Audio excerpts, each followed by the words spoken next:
मैं एक दबंग सीईओ होता हूँ जिस पर एक इंटर्न चुपके से मेरी मंगेतर को पसंद करता है। और जैसे ही मैं उस इंटर्न के चेहरे पर एक थप्पड़ मारता हूँ, तभी मुझे अचानक से पूरी स्क्रिप्ट याद आ जाती है, जिसके बाद मुझे पता चलता है कि असली चोजन वन हीरो तो यही है, जबकि मैं सिर्फ एक ईविल साइड कैरेक्टर हूँ जो अपनी दौलत और पावर फीमेल लीड के लिए कुर्बान कर देता है। ये सोचते ही मैं उसे 2 लात और मार देता हूँ, जिस पर मेरी मंगेतर उस इंटर्न को बचाने के लिए मेरे सामने आ जाती है और फिर मुझे धक्का देकर जमीन पर गिरा देती है। बस बहुत हो गया फेंग युआन, तुम सच में बहुत क्रूर हो। जिस पर मैं जमीन पर पड़े हुए तिरछी मुस्कान के साथ हंसने लगता हूँ। अब जबकि पूरी स्क्रिप्ट मेरे हाथ में आ चुकी है, तो ये लोग मेरे सिर पर चढ़ने का सपना देख रहे हैं, लेकिन इन्हें अपनी औकात तक नहीं पता। सिक्योरिटी कहाँ मर गई है? मैं ठंडी मार्बल फ्लोर पर पड़ा हुआ गला फाड़कर चिल्लाता हूँ, लेकिन पूरे सीईओ ऑफिस कॉरिडोर में सिर्फ मेरी आवाज ही गूंजती रहती है। जिस पर वैनर घुटनों के बल बैठकर ये चेन के सूजे हुए चेहरे को प्यार से सहलाने लगती है, लेकिन जैसे ही वो मेरी तरफ देखती है, उसकी आंखों में सिर्फ नफरत भरी होती है। फेंग युआन, चिल्लाना बंद करो, वो ठंडी आवाज में कहती है। मैंने अपने वाइस प्रेसिडेंट अथॉरिटी का इस्तेमाल करके पूरी सिक्योरिटी डिपार्टमेंट को आधे दिन की छुट्टी दे दी है। आज चाहे तुम गला फाड़ लो, कोई भी यहाँ ये चेन को बचाने नहीं आएगा। यह सुनकर मैं पूरी तरह सन्न रह जाता हूँ। क्या यही प्लॉट आर्मर की ताकत है? मैं एक मल्टी बिलियन ग्रुप का चेयरमैन हूँ, लेकिन अपनी ही कंपनी में एक गार्ड तक नहीं बुला पा रहा। जिस पर ये चैन अपना चेहरा पकड़कर लाल आंखों के साथ मासूम बनने लगता है।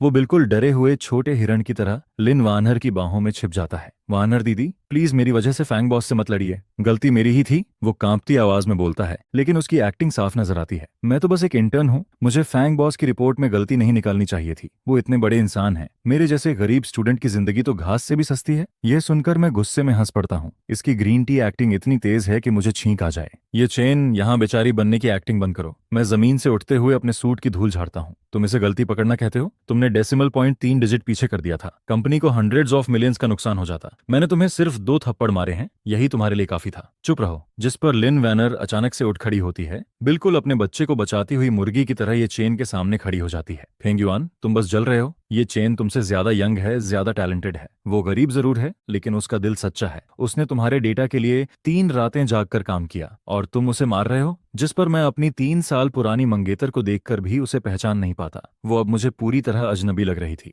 लिन वैनर, तुम्हारा दिमाग खराब हो गया है क्या? मैं ये चेन की तरफ उंगली दिखाते हुए बोलता हूँ। जिस आदमी को एक्सेल फॉर्मूला तक इस्तेमाल करना नहीं आता, उसे तुम टैलेंट बोल रही हो? एचआर डिपार्टमेंट को अभी कॉल करो, इस ये चेन को तुरंत फायर किया जाए। हमारी कंपनी किसी निकम्मे और ग्रीन टी एक्टर को नहीं पालती। यह सुनते ही ये चेन के कंधे कांपने लगते हैं और उसकी आंखों से आंसू गिरने लगते हैं। फैंग बॉस, प्लीज मुझे नौकरी से मत निकालिए। मेरी दादी हॉस्पिटल में है, मुझे इस जॉब की बहुत जरूरत है। वो रोते हुए मेरे सामने घुटनों पर बैठने ही वाला था, लेकिन तभी लिन वैनर उसे पकड़कर रोक लेती है। उसकी आंखें भी लाल हो चुकी थीं। ये चेन, मर्द घुटनों पर नहीं गिरते। तुम इस कोल्ड बोल्ड कैपिटलिस्ट के सामने नहीं झुकोगे। जिस पर वो फिर मेरी तरफ घूरते हुए बोलती है, फेंग युआन, तुम्हें उसे फायर करने का कोई हक नहीं है। मैं कंपनी का सीईओ हूँ और मुझे हक नहीं है। मैं हंस पड़ता हूँ, जैसे कोई दुनिया का सबसे बड़ा मजाक सुन लिया हो। जिस पर लिन वैनर अपने बैग से एक फाइल निकालकर सीधे मेरे चेहरे पर फेंक देती है। खुद देख लो, मैंने अपने शेयर्स को गारंटी में रखकर ये चेन को प्रोजेक्ट मैनेजर असिस्टेंट प्रमोट कर दिया है। कॉन्ट्रैक्ट साइन हो चुका है। अगर तुम उसे फायर करोगे तो 50 मिलियन कंपेंसेशन देना पड़ेगा। फाइल जमीन पर बिखर जाती है, जिस पर मैं उसके सिग्नेचर और लाल कंपनी सील को देखकर अंदर तक भड़क जाता हूँ। इस औरत ने मेरे पैसे से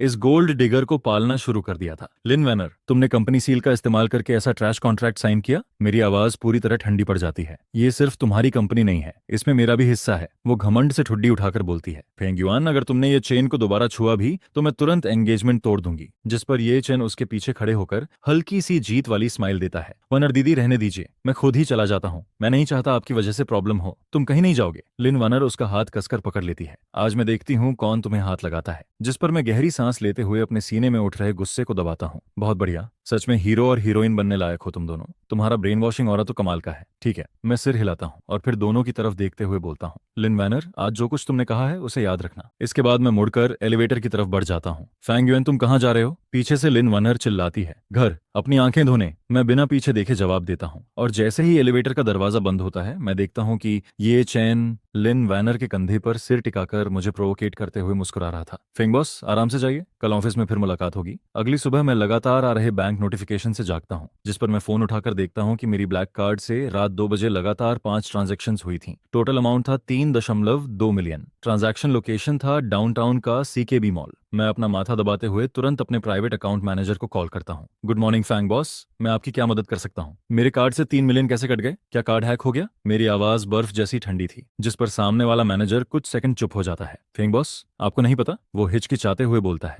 मिस लिन वैनर ने आपकी सप्लीमेंट्री कार्ड इस्तेमाल की थी। उन्होंने लिमिटेड एडिशन पाटेक फिलिप वॉच खरीदी है और साथ में कुछ हाई एंड कस्टम सूट्स भी। कस्टम सूट सुनते ही मेरा चेहरा और ठंडा पड़ जाता है। लिन वैनर के पिता को मरे हुए सालों हो चुके थे। ऐसे में वो ये चीजें अगर किसी के लिए खरीद रही थी तो साफ था कि वो सब ये चेन के लिए ही था। तुरंत उस सप्लीमेंट्री कार्ड को फ्रीज करो, मैं दांत पीसते हुए आदेश देता हूँ, लेकिन जिस पर मैनेजर की आवाज अचानक अजीब हो जाती है। सॉरी फैंग बॉस, मिस लिन पहले ही आपका ऑथोराइजेशन लेटर जमा कर चुकी हैं। जिस पर मैनेजर की आवाज और भी धीमी हो जाती है। उन्होंने उन सप्लीमेंट्री कार्ड्स को जॉइंट ओनरशिप कार्ड में अपग्रेड करवा दिया है। अब अगर कार्ड फ्रीज करना है तो दोनों ओनर्स की मौजूदगी और सिग्नेचर जरूरी होंगे। यह सुनते ही मैं झटके से बिस्तर से उठ बैठता हूँ। मैंने ऐसा ऑथोराइजेशन लेटर कब साइन किया था? जिस पर मुझे तुरंत समझ आ जाता है ये फिर वही घटिया प्लॉट पावर थी। सिर्फ मेल लीड पर पैसा लुटाने के लिए अब लीगल प्रोसेस तक को जबरदस्ती मोड़ दिया गया था। इसके बाद मैं कॉल काटकर तुरंत कार उठाता हूँ और सीधा कंपनी की तरफ निकल जाता हूँ। जैसे ही मैं सीईओ ऑफिस का दरवाजा खोलता हूँ, अंदर पूरा कमरा खाली पड़ा था, जिस पर सेक्रेटरी श्याओली कांपते हुए मेरे पास आता है। फैंग बॉस, वाइस प्रेसिडेंट लिन यहाँ नहीं है। वो कहाँ गई? मैं ठंडी आवाज में पूछता हूँ, जिस पर श्याओली घबराकर निकलता है। वाइस प्रेसिडेंट लिन ने असिस्टेंट ये के ऑफिशियल ज्वाइनिंग सेलिब्रेशन के लिए इंटरकॉन्टिनेंटल होटल का रूफटॉप रेस्टोरेंट बुक किया है। कंपनी के सारे सीनियर मैनेजर्स भी वहीं गए हैं। यह सुनकर मैं ठंडी हंसी हंस देता हूँ। मेरे पैसे से लग्जरी शॉपिंग और फिर उसी पैसे से ग्रैंड पार्टी। लिन वैनर, तुम सच में मेरी इज्जत को पैरों तले रौंद रही हो। आधे घंटे बाद मैं इंटरकॉन्टिनेंटल होटल के रूफटॉप रेस्टोरेंट का बड़ा दरवाजा धक्का देकर खोलता हूँ। अंदर पूरा माहौल लग्जरी से भरा हुआ था। ये चेन वही लाखों का कस्टम सूट पहने खड़ा था और उसकी कलाई में वही limited edition Patek Philippe watch चमक रही थी, जिस पर वो शैंपेन ग्लास हाथ में लेकर कंपनी के हाई लेवल एग्जीक्यूटिव्स के साथ हंसते हुए बातें कर रहा था, जबकि लिन वैनर उसके बिल्कुल पास खड़ी होकर उसे गर्व से देख रही थी। असिस्टेंट ये इतनी कम उम्र में इतना नॉलेज रखता है, फ्यूचर ब्राइट है इसका। एग्जैक्टली, वाइस प्रेसिडेंट लिन की नजर सच में कमाल है। जो लोग रोज मेरे सामने सिर झुकाकर चलते थे, वही अब एक इंटर्न की चापलूसी कर रहे थे, जिस पर मैं ठंडे चेहरे के साथ अंदर कदम रखता हूँ और पूरा रेस्टोरेंट अचानक शांत हो जाता है। सबकी नजरें सीधे मेरी तरफ मुड़ जाती हैं। ये चेन मुझे देखते ही एक पल के लिए घबरा जाता है, लेकिन अगले ही सेकंड फिर वही बेचारा वाला एक्सप्रेशन बना लेता है। फैंग बॉस, आप यहाँ? वो डरने का नाटक करते हुए एक कदम पीछे हटता है। ये पार्टी मेरी कंपनी की है, पैसा मेरा लगा है, तो क्या मुझे यहाँ आने की परमिशन भी चाहिए? मैं सीधे उसके सामने जाकर खड़ा हो जाता हूँ, जिस पर लिन वैनर तुरंत ये चेन के आगे आकर खड़ी हो जाती है। फेंग युआन, अब तुम क्या करने आए हो? आज ये चेन का स्पेशल डे है, क्या तुम्हें हर हाल में सब खराब करना जरूरी लगता है? जिस पर मैं ये चेन की कलाई में पहनी वॉच की तरफ इशारा करता हूँ। वनर ने मेरे कार्ड से 3 मिलियन की वॉच खरीदकर एक अजनबी आदमी को गिफ्ट कर दी। सच बताओ, तुम्हारी स्किन टाइटेनियम एलॉय की बनी है क्या? मेरी बात खत्म होते ही आसपास खड़े मैनेजर्स के चेहरे बदल जाते हैं, लेकिन अजीब बात यह थी कि किसी की आंखों में मेरे लिए सिंपैथी नहीं थी। उल्टा सब मुझे ही गलत नजरों से देखने लगते हैं। फेंग बॉस, आपकी बातें बहुत खराब लग रही हैं। सेल्स डिपार्टमेंट का ओल्ड वांग भौहें चढ़ाकर बोलता है। वाइस प्रेसिडेंट लिन और असिस्टेंट ये का रिश्ता बिल्कुल साफ है, और आप इतने अमीर इंसान हैं, सिर्फ कुछ मिलियन युआन के लिए इतना हिसाब कौन करता है? एग्जैक्टली। फाइनेंस डिपार्टमेंट का लियू जे भी तुरंत साथ देता है। असिस्टेंट ये की फैमिली कंडीशन खराब है, वाइस प्रेसिडेंट लिन बस उसकी मदद कर रही हैं। फेंग बॉस, एक बड़े बिजनेसमैन होकर भी आपके अंदर बिल्कुल ग्रेस नहीं है। यह सुनकर मुझे खुद अपने कानों पर यकीन नहीं होता।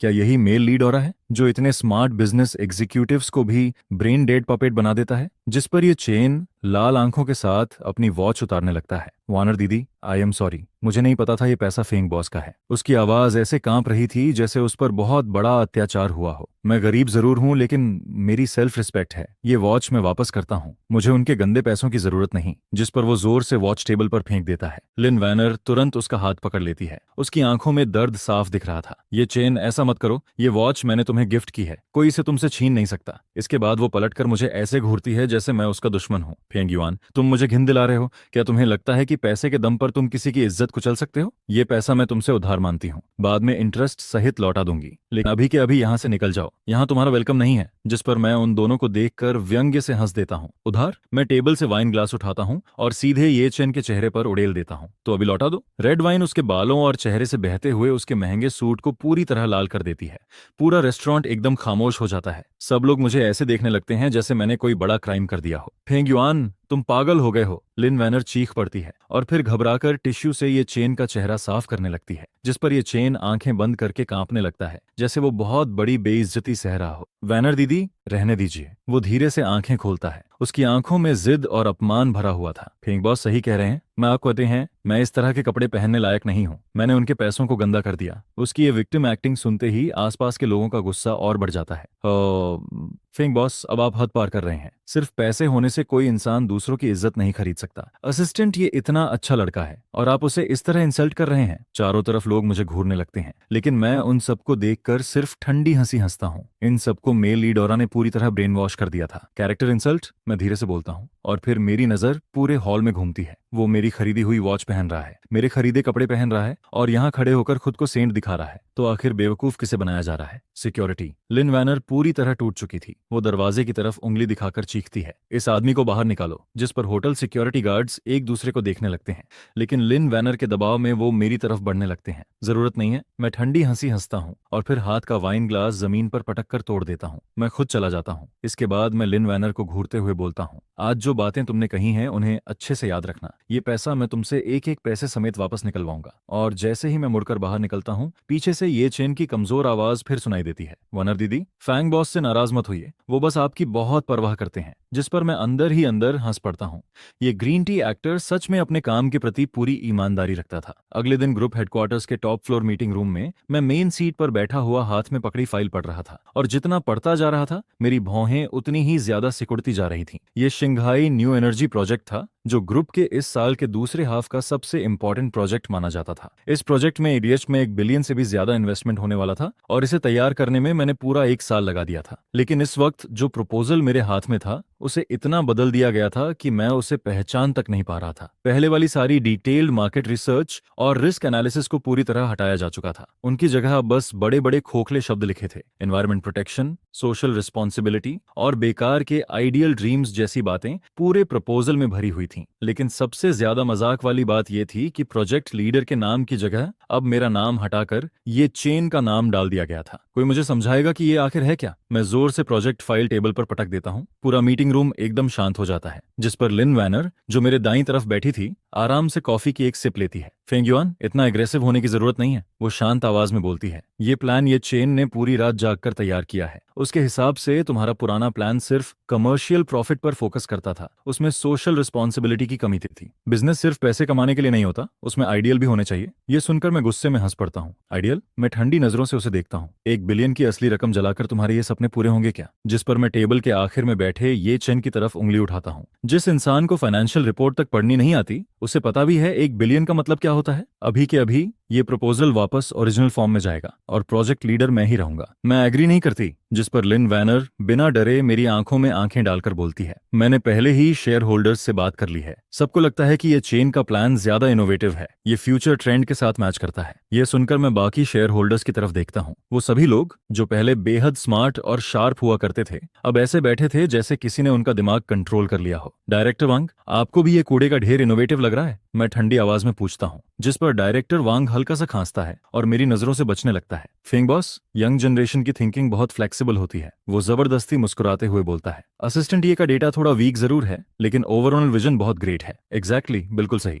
डायरेक्टर ली भी तुरंत सिर हिलाता है। हमें यंग टैलेंट को मौका देना चाहिए और वैसे भी असिस्टेंट ये का फेस रीडिंग देखकर लगता है कि वो फ्यूचर में बहुत बड़ा आदमी बनेगा। यह सुनकर मैं कुछ सेकंड के लिए बिल्कुल चुप हो जाता हूँ। Face reading? मैं धीरे से हंसता हूँ। तुम लोग 1 बिलियन इन्वेस्ट करने जा रहे हो और डिसीजन फेस देखकर ले रहे हो? जिस पर मेरे अंदर एक अजीब सी बेबसी भर जाती है। प्लॉट करेक्शन की इस जबरदस्ती में अब लॉजिक और कॉमन सेंस दोनों खत्म हो चुके थे। अगर मैं इस डिसीजन को रिजेक्ट कर दूं तो? मैं ठंडी नजरों से लिन वानर को देखता हूं, जिस पर लिन वानर अचानक खड़ी हो जाती है। वो दोनों हाथ टेबल पर टिकाकर मुझे ऊपर से देखती है। फैंग युआन, हाल फिलहाल तुम्हारी मेंटल स्टेट बहुत अनस्टेबल हो चुकी है। उसकी आवाज अहंकार से भरी थी। इससे कंपनी की नॉर्मल ऑपरेशंस पर असर पड़ रहा है। इसलिए मैं सजेस्ट करती हूँ कि फेंग युआन को 1 महीने के लिए सीईओ पोजीशन से सस्पेंड कर दिया जाए ताकि वो घर पर आराम कर सके। और शंघाई प्रोजेक्ट अब मैं और ये चेन संभालेंगे। एग्री, मैं सपोर्ट करता हूँ। जिस पर सारे शेयर होल्डर्स एक एक करके हाथ उठाने लगते हैं। मैं उन उठे हुए हाथों को देखता हूँ और फिर अचानक हंस पड़ता हूँ। ठीक है, मैं धीरे से सिर हिलाता हूँ। अगर खेलना ही है तो फिर बड़ा खेल खेलते हैं। इसके बाद मैं खड़ा होकर अपना सूट ठीक करता हूँ। बस उम्मीद करता हूँ कि 1 महीने बाद तुम लोग अभी की तरह हंस पाओगे। और फिर मैं मीटिंग रूम छोड़कर बाहर निकल जाता हूँ, जिस पर पीछे से ये चेन की भावुक आवाज सुनाई देती है। सभी शेयर होल्डर्स का धन्यवाद। मैं शंघाई प्रोजेक्ट को जरूर सक्सेस तक लेकर जाऊंगा। काम से सस्पेंड होने के तीसरे दिन मैं अपने विला के सोफा पर बैठा बाहर हो रही तेज बारिश को देख रहा था।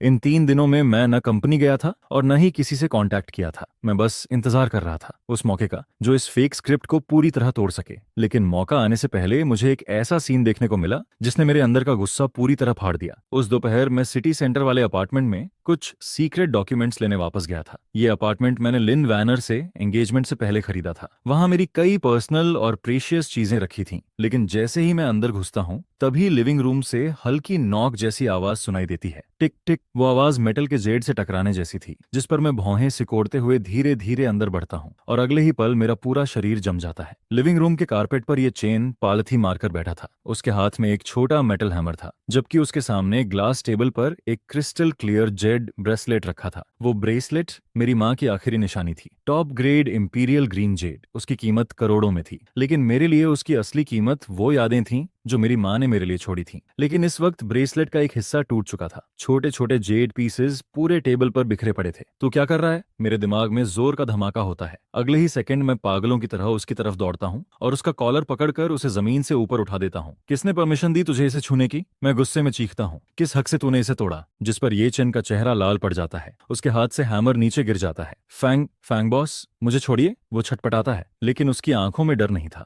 वहां सिर्फ छिपी हुई प्रोवोकेशन थी। ये ब्रेसलेट बहुत ओल्ड फैशन था। वो धीरे से बोलता है। वनर दीदी ने कहा इसे पहनने से इंसान बूढ़ा लगता है। मैं बस इसे तोड़कर छोटे पेंडेंट्स बनाना चाहता था। वैनर दीदी ने कहा था आपको पसंद आएगा। यह सुनते ही मेरी आंखों के सामने अंधेरा छा जाता है। मेरी माँ की आखिरी निशानी सिर्फ लिन वैनर को खुश करने के लिए तोड़ दी गई थी। दफा हो जा। मैं गरजते हुए उसे जोर से धक्का देता हूँ, जिस पर ये चेन लड़खड़ाकर जमीन पर गिरता है। लेकिन इस बार वो अपनी रोज वाली वीक एक्टिंग नहीं करता। उसकी आंखें अचानक बेहद खतरनाक हो जाती हैं। तू मुझे धक्का देने की हिम्मत कैसे कर सकता है? वो गुर्राते हुए टेबल से एस्ट्रे उठाता है और सीधे मेरी तरफ दौड़ पड़ता है। मैं साइड हटकर अटैक बचा लेता हूँ। आस्त्रे पीछे दीवार से टकराकर टूट जाता है, जिस पर मैं तुरंत उसका हाथ पकड़कर उसे जमीन पर दबा देता हूँ। लेकिन तभी अपार्टमेंट का दरवाजा जोर से खुलता है। लिन वैनर शॉपिंग बैग्स लेकर अंदर आती है और जैसे ही वो ये सीन देखती है तुरंत चीख पड़ती है। बैग्स जमीन पर गिर जाते हैं और वो भागकर हमारी तरफ आती है, लेकिन वो मुझे नहीं संभालती। वो जोर से मुझे धक्का देती है और सीधे ये चेन को अपनी बाहों में पकड़ लेती है। ये चेन, तुम ठीक हो? उसकी आवाज दर्द से भरी थी, जिस पर मैं सोफा का सहारा लेकर खुद को संभालता हूँ और फर्श पर बिखरे जेड पीसेस को देखकर मेरा दिल अंदर से टूट जाता है।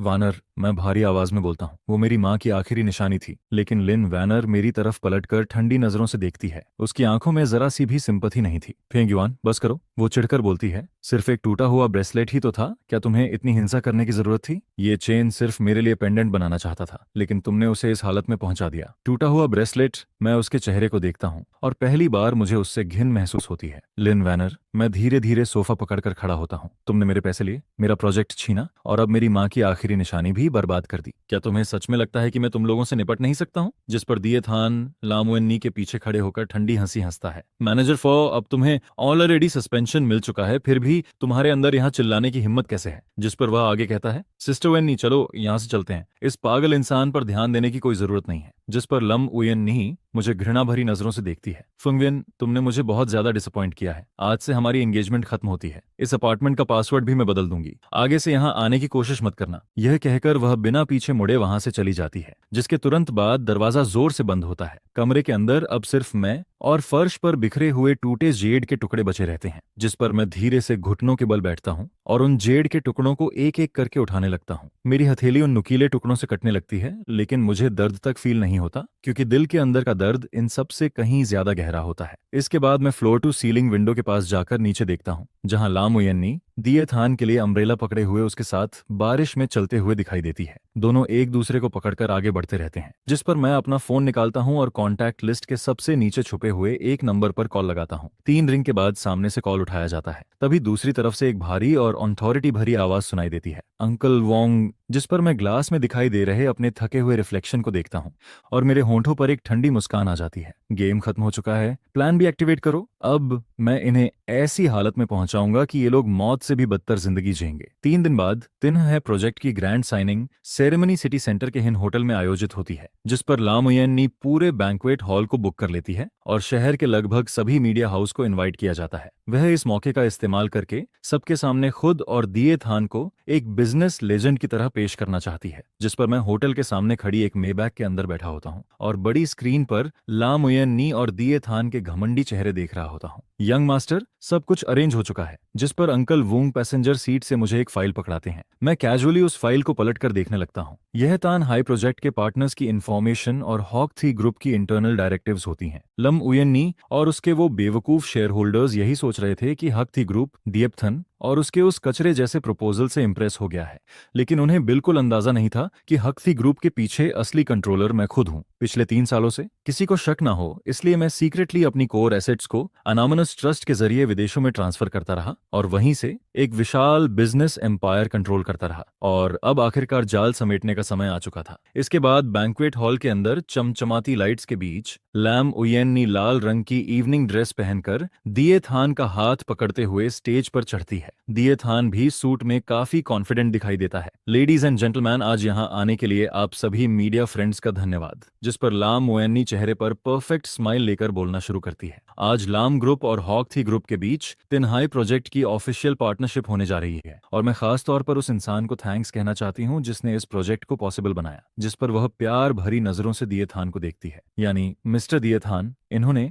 अपनी एक्स्ट्रा ऑर्डिनरी टैलेंट और सेल्फलेस डेडिकेशन से हॉक थी ग्रुप के रिप्रेजेंटेटिव्स को इम्प्रेस किया है। यह सुनकर नीचे बैठे लोग जोरदार तालियां बजाने लगते हैं, जिस पर दिए थान माइक पकड़कर इमोशनल चेहरा बनाता है। मैं सिस्टर यूएन के ट्रस्ट के लिए शुक्रगुजार हूँ। मैं सिर्फ एक नॉर्मल इंटर्न हूँ, लेकिन मैं मानता हूँ कि अगर इंसान के अंदर सपना हो तो वह मिरेकल क्रिएट कर सकता है। जिस पर वह आगे कहता है, वो कैपिटलिस्ट्स जो सिर्फ प्रॉफिट्स देखते हैं और एम्प्लॉयज को एक्सप्लॉइट करते हैं, उन्हें एक ना एक दिन समय जरूर खत्म कर देगा। उसकी ये फेक मोटिवेशनल बातें सुनकर नीचे बैठे छोटे मीडिया रिपोर्टर्स लगातार सिर हिलाने लगते हैं। बहुत बढ़िया कहा। इसके बाद लम उयेनी जोर से अनाउंस करती है, और अब मैं हक थी ग्रुप के Asia Pacific chairman mister William को कॉन्ट्रैक्ट साइनिंग के लिए स्टेज पर इनवाइट करती हूँ। जिस पर बैंकेट हॉल का दरवाजा धीरे धीरे खुलता है, लेकिन अंदर आने वाला इंसान विलियम नहीं बल्कि मैं होता हूँ। मैं एक कस्टम मेड ब्लैक सूट पहनकर अंदर एंटर करता हूँ। मेरे माथे पर एक छोटा बैंडेज लगा होता है और मेरी आंखें बर्फ की तरह ठंडी दिखाई देती हैं। 4 ब्लैक सूट बॉडीगार्ड्स मुझे प्रोटेक्ट करते हुए रेड कारपेट पर आगे बढ़ते रहते हैं। पूरा हॉल अचानक शोर से भर जाता है। फुवियन यहाँ क्या कर रहा है? क्या इसे सस्पेंड नहीं किया गया था? जिस पर लाम यूएननी का चेहरा तुरंत उतर जाता है। फुवियन, तुम यहाँ क्या करने आए हो? वह गुस्से में चिल्लाती है। सिक्योरिटी, इसे तुरंत बाहर निकालो, आज साइनिंग सेरेमनी है, यहाँ तमाशा करने की जगह नहीं है। लेकिन जैसे ही गार्ड्स मेरी तरफ बढ़ते हैं, मेरे पीछे खड़े बॉडीगार्ड्स उन्हें रोक देते हैं। मैं लम उयेनी की उस बेबस चीख को पूरी तरह इग्नोर करता हूँ और सीधे स्टेज के सामने जाकर एक चेयर खींचकर बैठ जाता हूँ। मैं यहाँ क्यों आया हूँ? जिस पर मैं जेब से वही प्रपोजल निकालकर सीधे दिएपथान के चेहरे पर फेंक देता हूँ। मैं यहाँ तुम्हें ये दिखाने आया हूँ कि असली कैपिटलिस्ट किसे कहते हैं। जिस पर दिएथान 2 कदम पीछे लड़खड़ाता है। वह गुस्से से मुझे घूरते हुए चिल्लाता है, फुवियन, क्या तुम पागल हो गए हो? हाकशी ग्रुप का रिप्रेजेंटेटिव अभी आने वाला है। यहाँ प्रॉब्लम क्रिएट करके तुम पूरे हाकशी ग्रुप को ऑफेंड कर रहे हो। यह सुनकर मैं जोर से हंस पड़ता हूँ। हक थी ग्रुप को ऑफेंड कर रहा हूँ? फिर मैं अंकल वुंग की तरफ देखकर कहता हूँ, अंकल वुंग, इन्हें बताइए मैं कौन हूँ। जिस पर अंकल वुंग आगे बढ़ते हैं और पूरे मीडिया हॉल की तरफ देखकर जोरदार आवाज में बोलते हैं, लेडीज एंड जेंटलमैन, मैं आप सभी को ऑफिशियली इंट्रोड्यूस करना चाहता हूँ। ये हैं हॉक थी ग्रुप के real owner, actual share holder और तिन्हाई प्रोजेक्ट के फाइनल डिसीजन मेकर मिस्टर फोंगवियन। उनके इतना कहते ही पूरा हॉल मौत जैसी खामोशी में डूब जाता है। सभी लोग शौक में आंखें फाड़कर मुझे देखने लगते हैं। जिस पर लम उयेनी की आंखें सिकुड़ जाती हैं और उसका शरीर कांपने लगता है। नहीं, यह इम्पॉसिबल है। वह कांपती उंगली से मेरी तरफ इशारा करती है। तुम हक थी ग्रुप के मालिक कैसे हो सकते हो? तुम तो एक पावरलेस लूजर थे। जिस पर दिएपथन भी दांत भींचकर खुद को संभालने की कोशिश करता है। इनकी बातों में मत आओ, यह सिर्फ ब्लफ कर रहा है। हक थी ग्रुप जैसी कंपनी किसी लोकल आदमी की प्रॉपर्टी नहीं हो सकती। लेकिन मैं उनकी डेस्परेट एक्टिंग पर ध्यान तक नहीं देता। मैं सीधे टेबल पर रखा माइक उठाता हूँ। मैं मालिक हूं या नहीं, इसका जवाब तुम्हें अभी मिल जाएगा। जाएगा, जिस पर मैं उंगलियां चटकाता हूं और हॉल की बड़ी स्क्रीन तुरंत बदल जाती है। स्क्रीन पर विदेश में मौजूद चेयरमैन विलियम वीडियो कॉल में दिखाई देता है। विलियम तुरंत सम्मान से सिर झुकाता है। बॉस, मैं ठंडी आवाज में आदेश देता हूं, विलियम, कंपनी का फैसला अनाउंस करो। यस बॉस, जिस पर विलियम कैमरा की तरफ देखकर गंभीर आवाज में बोलना शुरू करता है। हाकती ग्रुप के अनुसार लाम ग्रुप द्वारा सबमिट किया गया तान हाई प्रोजेक्ट प्रपोजल पूरी तरह बिजनेस लॉजिक से खाली है, और इसके अलावा प्रोजेक्ट इंचार्ज मिस्टर डीप थान के अंदर बेसिक प्रोफेशनल क्वालिटी तक मौजूद नहीं है। जिस पर विलियम आगे बोलना जारी रखता है। इसी वजह से ही नकती ग्रुप लाम ग्रुप के साथ अपनी सारी पार्टनरशिप को अनिश्चित समय के लिए कैंसिल करता है। साथ ही शुरुआती बिजनेस नेगोशिएशन के दौरान कमर्शियल फ्रॉड करने की वजह से हम लाम ग्रुप पर लीगल एक्शन भी लेने वाले हैं। कंपनसेशन अमाउंट होगी $200 मिलियन। इतना कहते ही वीडियो कॉल कट जाती है और बड़ी स्क्रीन वापस ब्लैंक हो जाती है, जिस पर लाम ओयन नी के हाथ पैर कांपने लगते हैं और वह सीधे स्टेज पर गिर पड़ती है, क्योंकि $200 मिलियन का कंपनसेशन पूरे आज ग्रुप को तुरंत बैंकरप्टेसी और लिक्विडेशन तक पहुंचाने के लिए काफी होता है। नहीं, यह सच नहीं हो सकता। वह खुद से बड़बड़ाती रहती है। उसका परफेक्ट मेकअप अब बेहद हास्यास्पद दिखाई देता है, जिस पर दिए थान भी पूरी तरह सुन्न पड़ जाता है। जिस पैशन और मोटिवेशन पर उसे इतना घमंड था, वह सब एब्सोल्यूट कैपिटल पावर के सामने चूर चूर हो चुका था। इसके बाद मैं धीरे से खड़ा होता हूँ और ऊपर से उन दोनों को देखता हूँ। दिए थान, क्या तुमने नहीं कहा था कि कैपिटलिस्ट्स को एक दिन समय खत्म कर देगा? जिस पर मैं उसके सामने जाकर ठंडी नजरों से उसे घूरता हूँ। अब देखो, खत्म तो तुम हो चुके हो। पूरी साइनिंग सेरेमनी अब एक मजाक बन चुकी थी। मीडिया वाले ऐसे टूट पड़ते हैं जैसे शार्क को खून की स्मेल मिल गई हो। सभी लोग लगातार कैमरों चलाकर फर्श पर गिरी हुई लाम ओयन नी की बेइज्जती भरी हालत और दिए थान के राख जैसे पड़े चेहरे की फोटोज लेने लगते हैं। लेकिन मैं उस केओस की तरफ पलटकर भी नहीं देखता। मैं सीधे अपने बॉडीगार्ड्स के साथ होटल से बाहर निकल जाता हूँ, क्योंकि असली रिवेंज तो अब शुरू हुआ था। दोपहर के 2 बजे सिटी सेंटर के सबसे लग्जूरियस 3 स्टार मिशेलिन रेस्टोरेंट के अंदर लाम ओयन नी और दिए थान एक कोने में बैठे दिखाई देते हैं। दोनों के चेहरे सफेद पड़ चुके होते हैं और साफ नजर आता है कि सुबह वाले शौक से वे अभी तक बाहर नहीं निकल पाए हैं। ओयन सिस्टर, अब हम क्या करेंगे? जिस पर दिए थान कांपती आवाज में बोलता है, $200 मिलियन का कंपेंसेशन। कंपनी इसे कभी भी नहीं कर पाएगी। उसका वो चोजन हीरो वाला कॉन्फिडेंस अब एब्सोल्यूट पावर के सामने पूरी तरह गायब हो चुका था। घबराओ मत। जिस पर लाम ओयन खुद को काम दिखाने की कोशिश करते हुए पानी का एक घूंट पीती है। फूवियन ने जरूर कोई डर्टी ट्रिक इस्तेमाल की होगी। क्या उसे लगता है कि वह ऐसे मुझे खत्म कर देगा? सपना देख रहा है। मेरे पास अभी भी प्रॉपर्टीज हैं, इन्वेस्टमेंट फंड्स हैं। ज्यादा से ज्यादा क्या होगा, हम फिर से शुरुआत कर लेंगे। इसके बाद वह हाथ उठाकर वेटर को बिल लाने का इशारा करती है, जिस पर वेटर कार्ड मशीन लेकर उनके पास आता है और प्रोफेशनल स्माइल के साथ बोलता है, मिस लाम, आपका टोटल बिल 28,000 युआन हुआ है। आप कैसे पेमेंट करना चाहेंगी? लाम ओयन नी तुरंत अपना ब्लैक कार्ड निकालकर वेटर को देती है। कार्ड स्वाइप करो। जिस पर वेटर कार्ड मशीन पर कार्ड स्वाइप करता है। अगले ही पल मशीन से वार्निंग बीप की आवाज आने लगती है। सॉरी मिस लाम, आपका कार्ड फ्रीज हो चुका है। यह सुनकर लाम ओयन नी पूरी तरह स्टनर्ड रह जाती है। ये कैसे पॉसिबल है? यह फोंगवियान का सप्लीमेंट्री कार्ड है। इसकी तो अनलिमिटेड लिमिट थी। एक बार फिर ट्राई करो। जिस पर वेटर दोबारा स्वाइप करता है, लेकिन मशीन फिर वही वार्निंग साउंड निकालती है। रियली सॉरी, कार्ड सच में फ्रीज हो चुका है। लाम ओयन नी दांत पीसते हुए अपना खुद का क्रेडिट कार्ड निकालती है। तो ये वाला यूज करो। लेकिन अगले ही पल वेटर फिर बोलता है, मिस लाम, इस कार्ड में इनसफिशिएंट बैलेंस है। तो ये वाला, ये बैंक ने लॉक कर दिया है। लगातार 5 कार्ड्स बदलने के बाद भी सभी पेमेंट फेल हो जाती हैं, जिस पर आसपास खाना खा रहे लोग उनकी तरफ अजीब नजरों से देखने लगते हैं। अरे, यह तो लाम ग्रुप की वाइस प्रेसिडेंट नहीं है। इतने बड़े लोग होकर 20,000 युआन तक पे नहीं कर पा रहे। तुम्हें पता नहीं? सुबह साइनिंग सेरेमनी पूरी तरह फेल हो गई। उन्होंने फॉ ग्रुप को ऑफेंड कर दिया है। अब लाम फैमिली बैंकरप्टेसी के कगार पर है। ये सारी फुसफुसाहटें लाम यूएनई के कानों में साफ सुनाई देती हैं, जिस पर उसका चेहरा शर्म से लाल पड़ जाता है। इसके बाद वह तुरंत दिए थान की तरफ मुड़ती है। पहले तुम पेमेंट कर दो। लेकिन दिए थान ऑकवर्ड होकर नजरें चुराने लगता है। सिस्टर उयन्नी, मेरी सैलरी अभी तक नहीं आई। मेरे अकाउंट में सिर्फ कुछ 100 युआन ही बचे हैं। यह सुनकर लाम उयन्नी गुस्से से कांपने लगती है। तभी रेस्टोरेंट का दरवाजा खुलता है, जिस पर मैं अपने लॉयर के साथ आराम से अंदर एंटर करता हूँ। मिस्टर फो, वेलकम। रेस्टोरेंट मैनेजर तुरंत झुककर मेरा स्वागत करता है। मैं हल्का सा सिर हिलाता हूँ और सीधे लाम युएन्नी की टेबल तक पहुंच जाता हूँ। क्या बात है वाइस प्रेसिडेंट लम? जिस पर मैं चेयर खींचकर बैठता हूँ और ठंडी मुस्कान के साथ उसे देखता हूँ। एक मील के पैसे भी अब गरीब स्टूडेंट से भरवाने पड़ रहे हैं? फुंगवियन, जिस पर लम उयन्नी अचानक खड़ी होकर गुस्से से चिल्लाती है, तुमने आखिर किया क्या है? मेरे सारे कार्ड्स क्यों बंद हो गए हैं? लेकिन मैं उसकी तरफ देखता तक नहीं। मैं पीछे खड़े लॉयर को इशारा करता हूँ, जिस पर लॉयर आगे बढ़ता है और ब्रीफकेस से मोटी डॉक्यूमेंट्स फाइल निकालकर टेबल पर रख देता है। हेलो मिस लम, मैं मिस्टर फुंग का पर्सनल लॉयर हूँ। वह शांत आवाज में बोलता है, क्योंकि आप और मिस्टर फू हों की एंगेजमेंट ऑफिशियली खत्म हो चुकी है, इसलिए मिस्टर फू हों उन सभी एसेट्स को वापस लेने वाले हैं जो रिलेशनशिप के दौरान आपको फ्री यूज के लिए दिए गए थे। जिस पर लॉयर अपना चश्मा ठीक करते हुए आगे बोलता है, इन एसेट्स में सिटी सेंटर का लग्जरी अपार्टमेंट, एक लग्जरी स्पोर्ट्स कार्स, आपके नाम पर मौजूद सभी सप्लीमेंट्री क्रेडिट कार्ड्स। इसके बाद वह टेबल पर रखे उसके लग्जरी बैग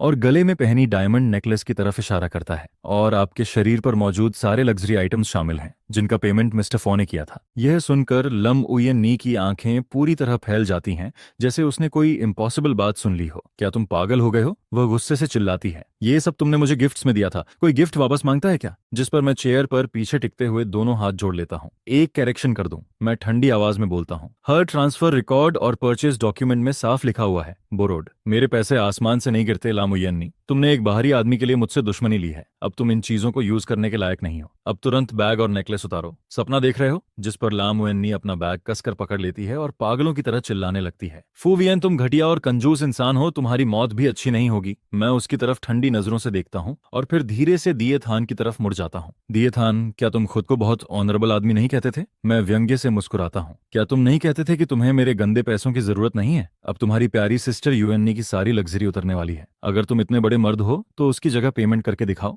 जिस पर दिए थान का चेहरा कभी हरा तो कभी सफेद पड़ने लगता है। वह दांत भींचकर अचानक खड़ा होता है। मिस्टर फो, हद से ज्यादा मत बढ़ो। इतना कहकर वह मेरी तरफ पंच मारने की कोशिश करता है, लेकिन उसी पल मेरे पीछे खड़े दोनों बॉडीगार्ड्स उसे दोनों तरफ से पकड़कर टेबल पर दबा देते हैं। जिस पर मैं ठंडी हंसी हंसता हूँ। ये मेरा अपार्टमेंट नहीं है जहां स्क्रिप्ट होना तुम्हें बचा लेगी। चलो अब हिलकर दिखाओ। दिए थान टेबल पर दबा हुआ अपमान में सिर्फ भारी सांसें लेता रह जाता है। इसके बाद मैं लामुयन्नी की तरफ देखकर सिर्फ एक शब्द बोलता हूँ, उतारो। जिस पर लामुयन्नी का पूरा शरीर कांपने लगता है। रेस्टोरेंट में मौजूद सभी लोगों के सामने लामुयन्नी बेइज्जती से कांपते हुए अपने गले से नेकलेस उतारती है और एचसी बैग को जोर से टेबल पर फेंक देती है। फुंगवियन, तुम बस इंतजार करो, मैं तुम्हें कभी माफ नहीं करूंगी। जिस पर वह चेहरा ढककर रोते हुए रेस्टोरेंट से बाहर भाग जाती है। इसके बाद जैसे ही बॉडीगार्ड्स दिए थान को छोड़ते हैं, वह भी शर्मिंदगी में सिर झुकाकर उसके पीछे पीछे निकल जाता है। मैं टेबल पर पड़े उस बैग और नेकलेस की तरफ घृणा से देखता हूँ, फिर हाथ हिलाकर उन्हें फेंक देने का इशारा करता हूँ। इनमें अब चीप ग्रीन टी बिच की स्मेल आने लगी है। अगली सुबह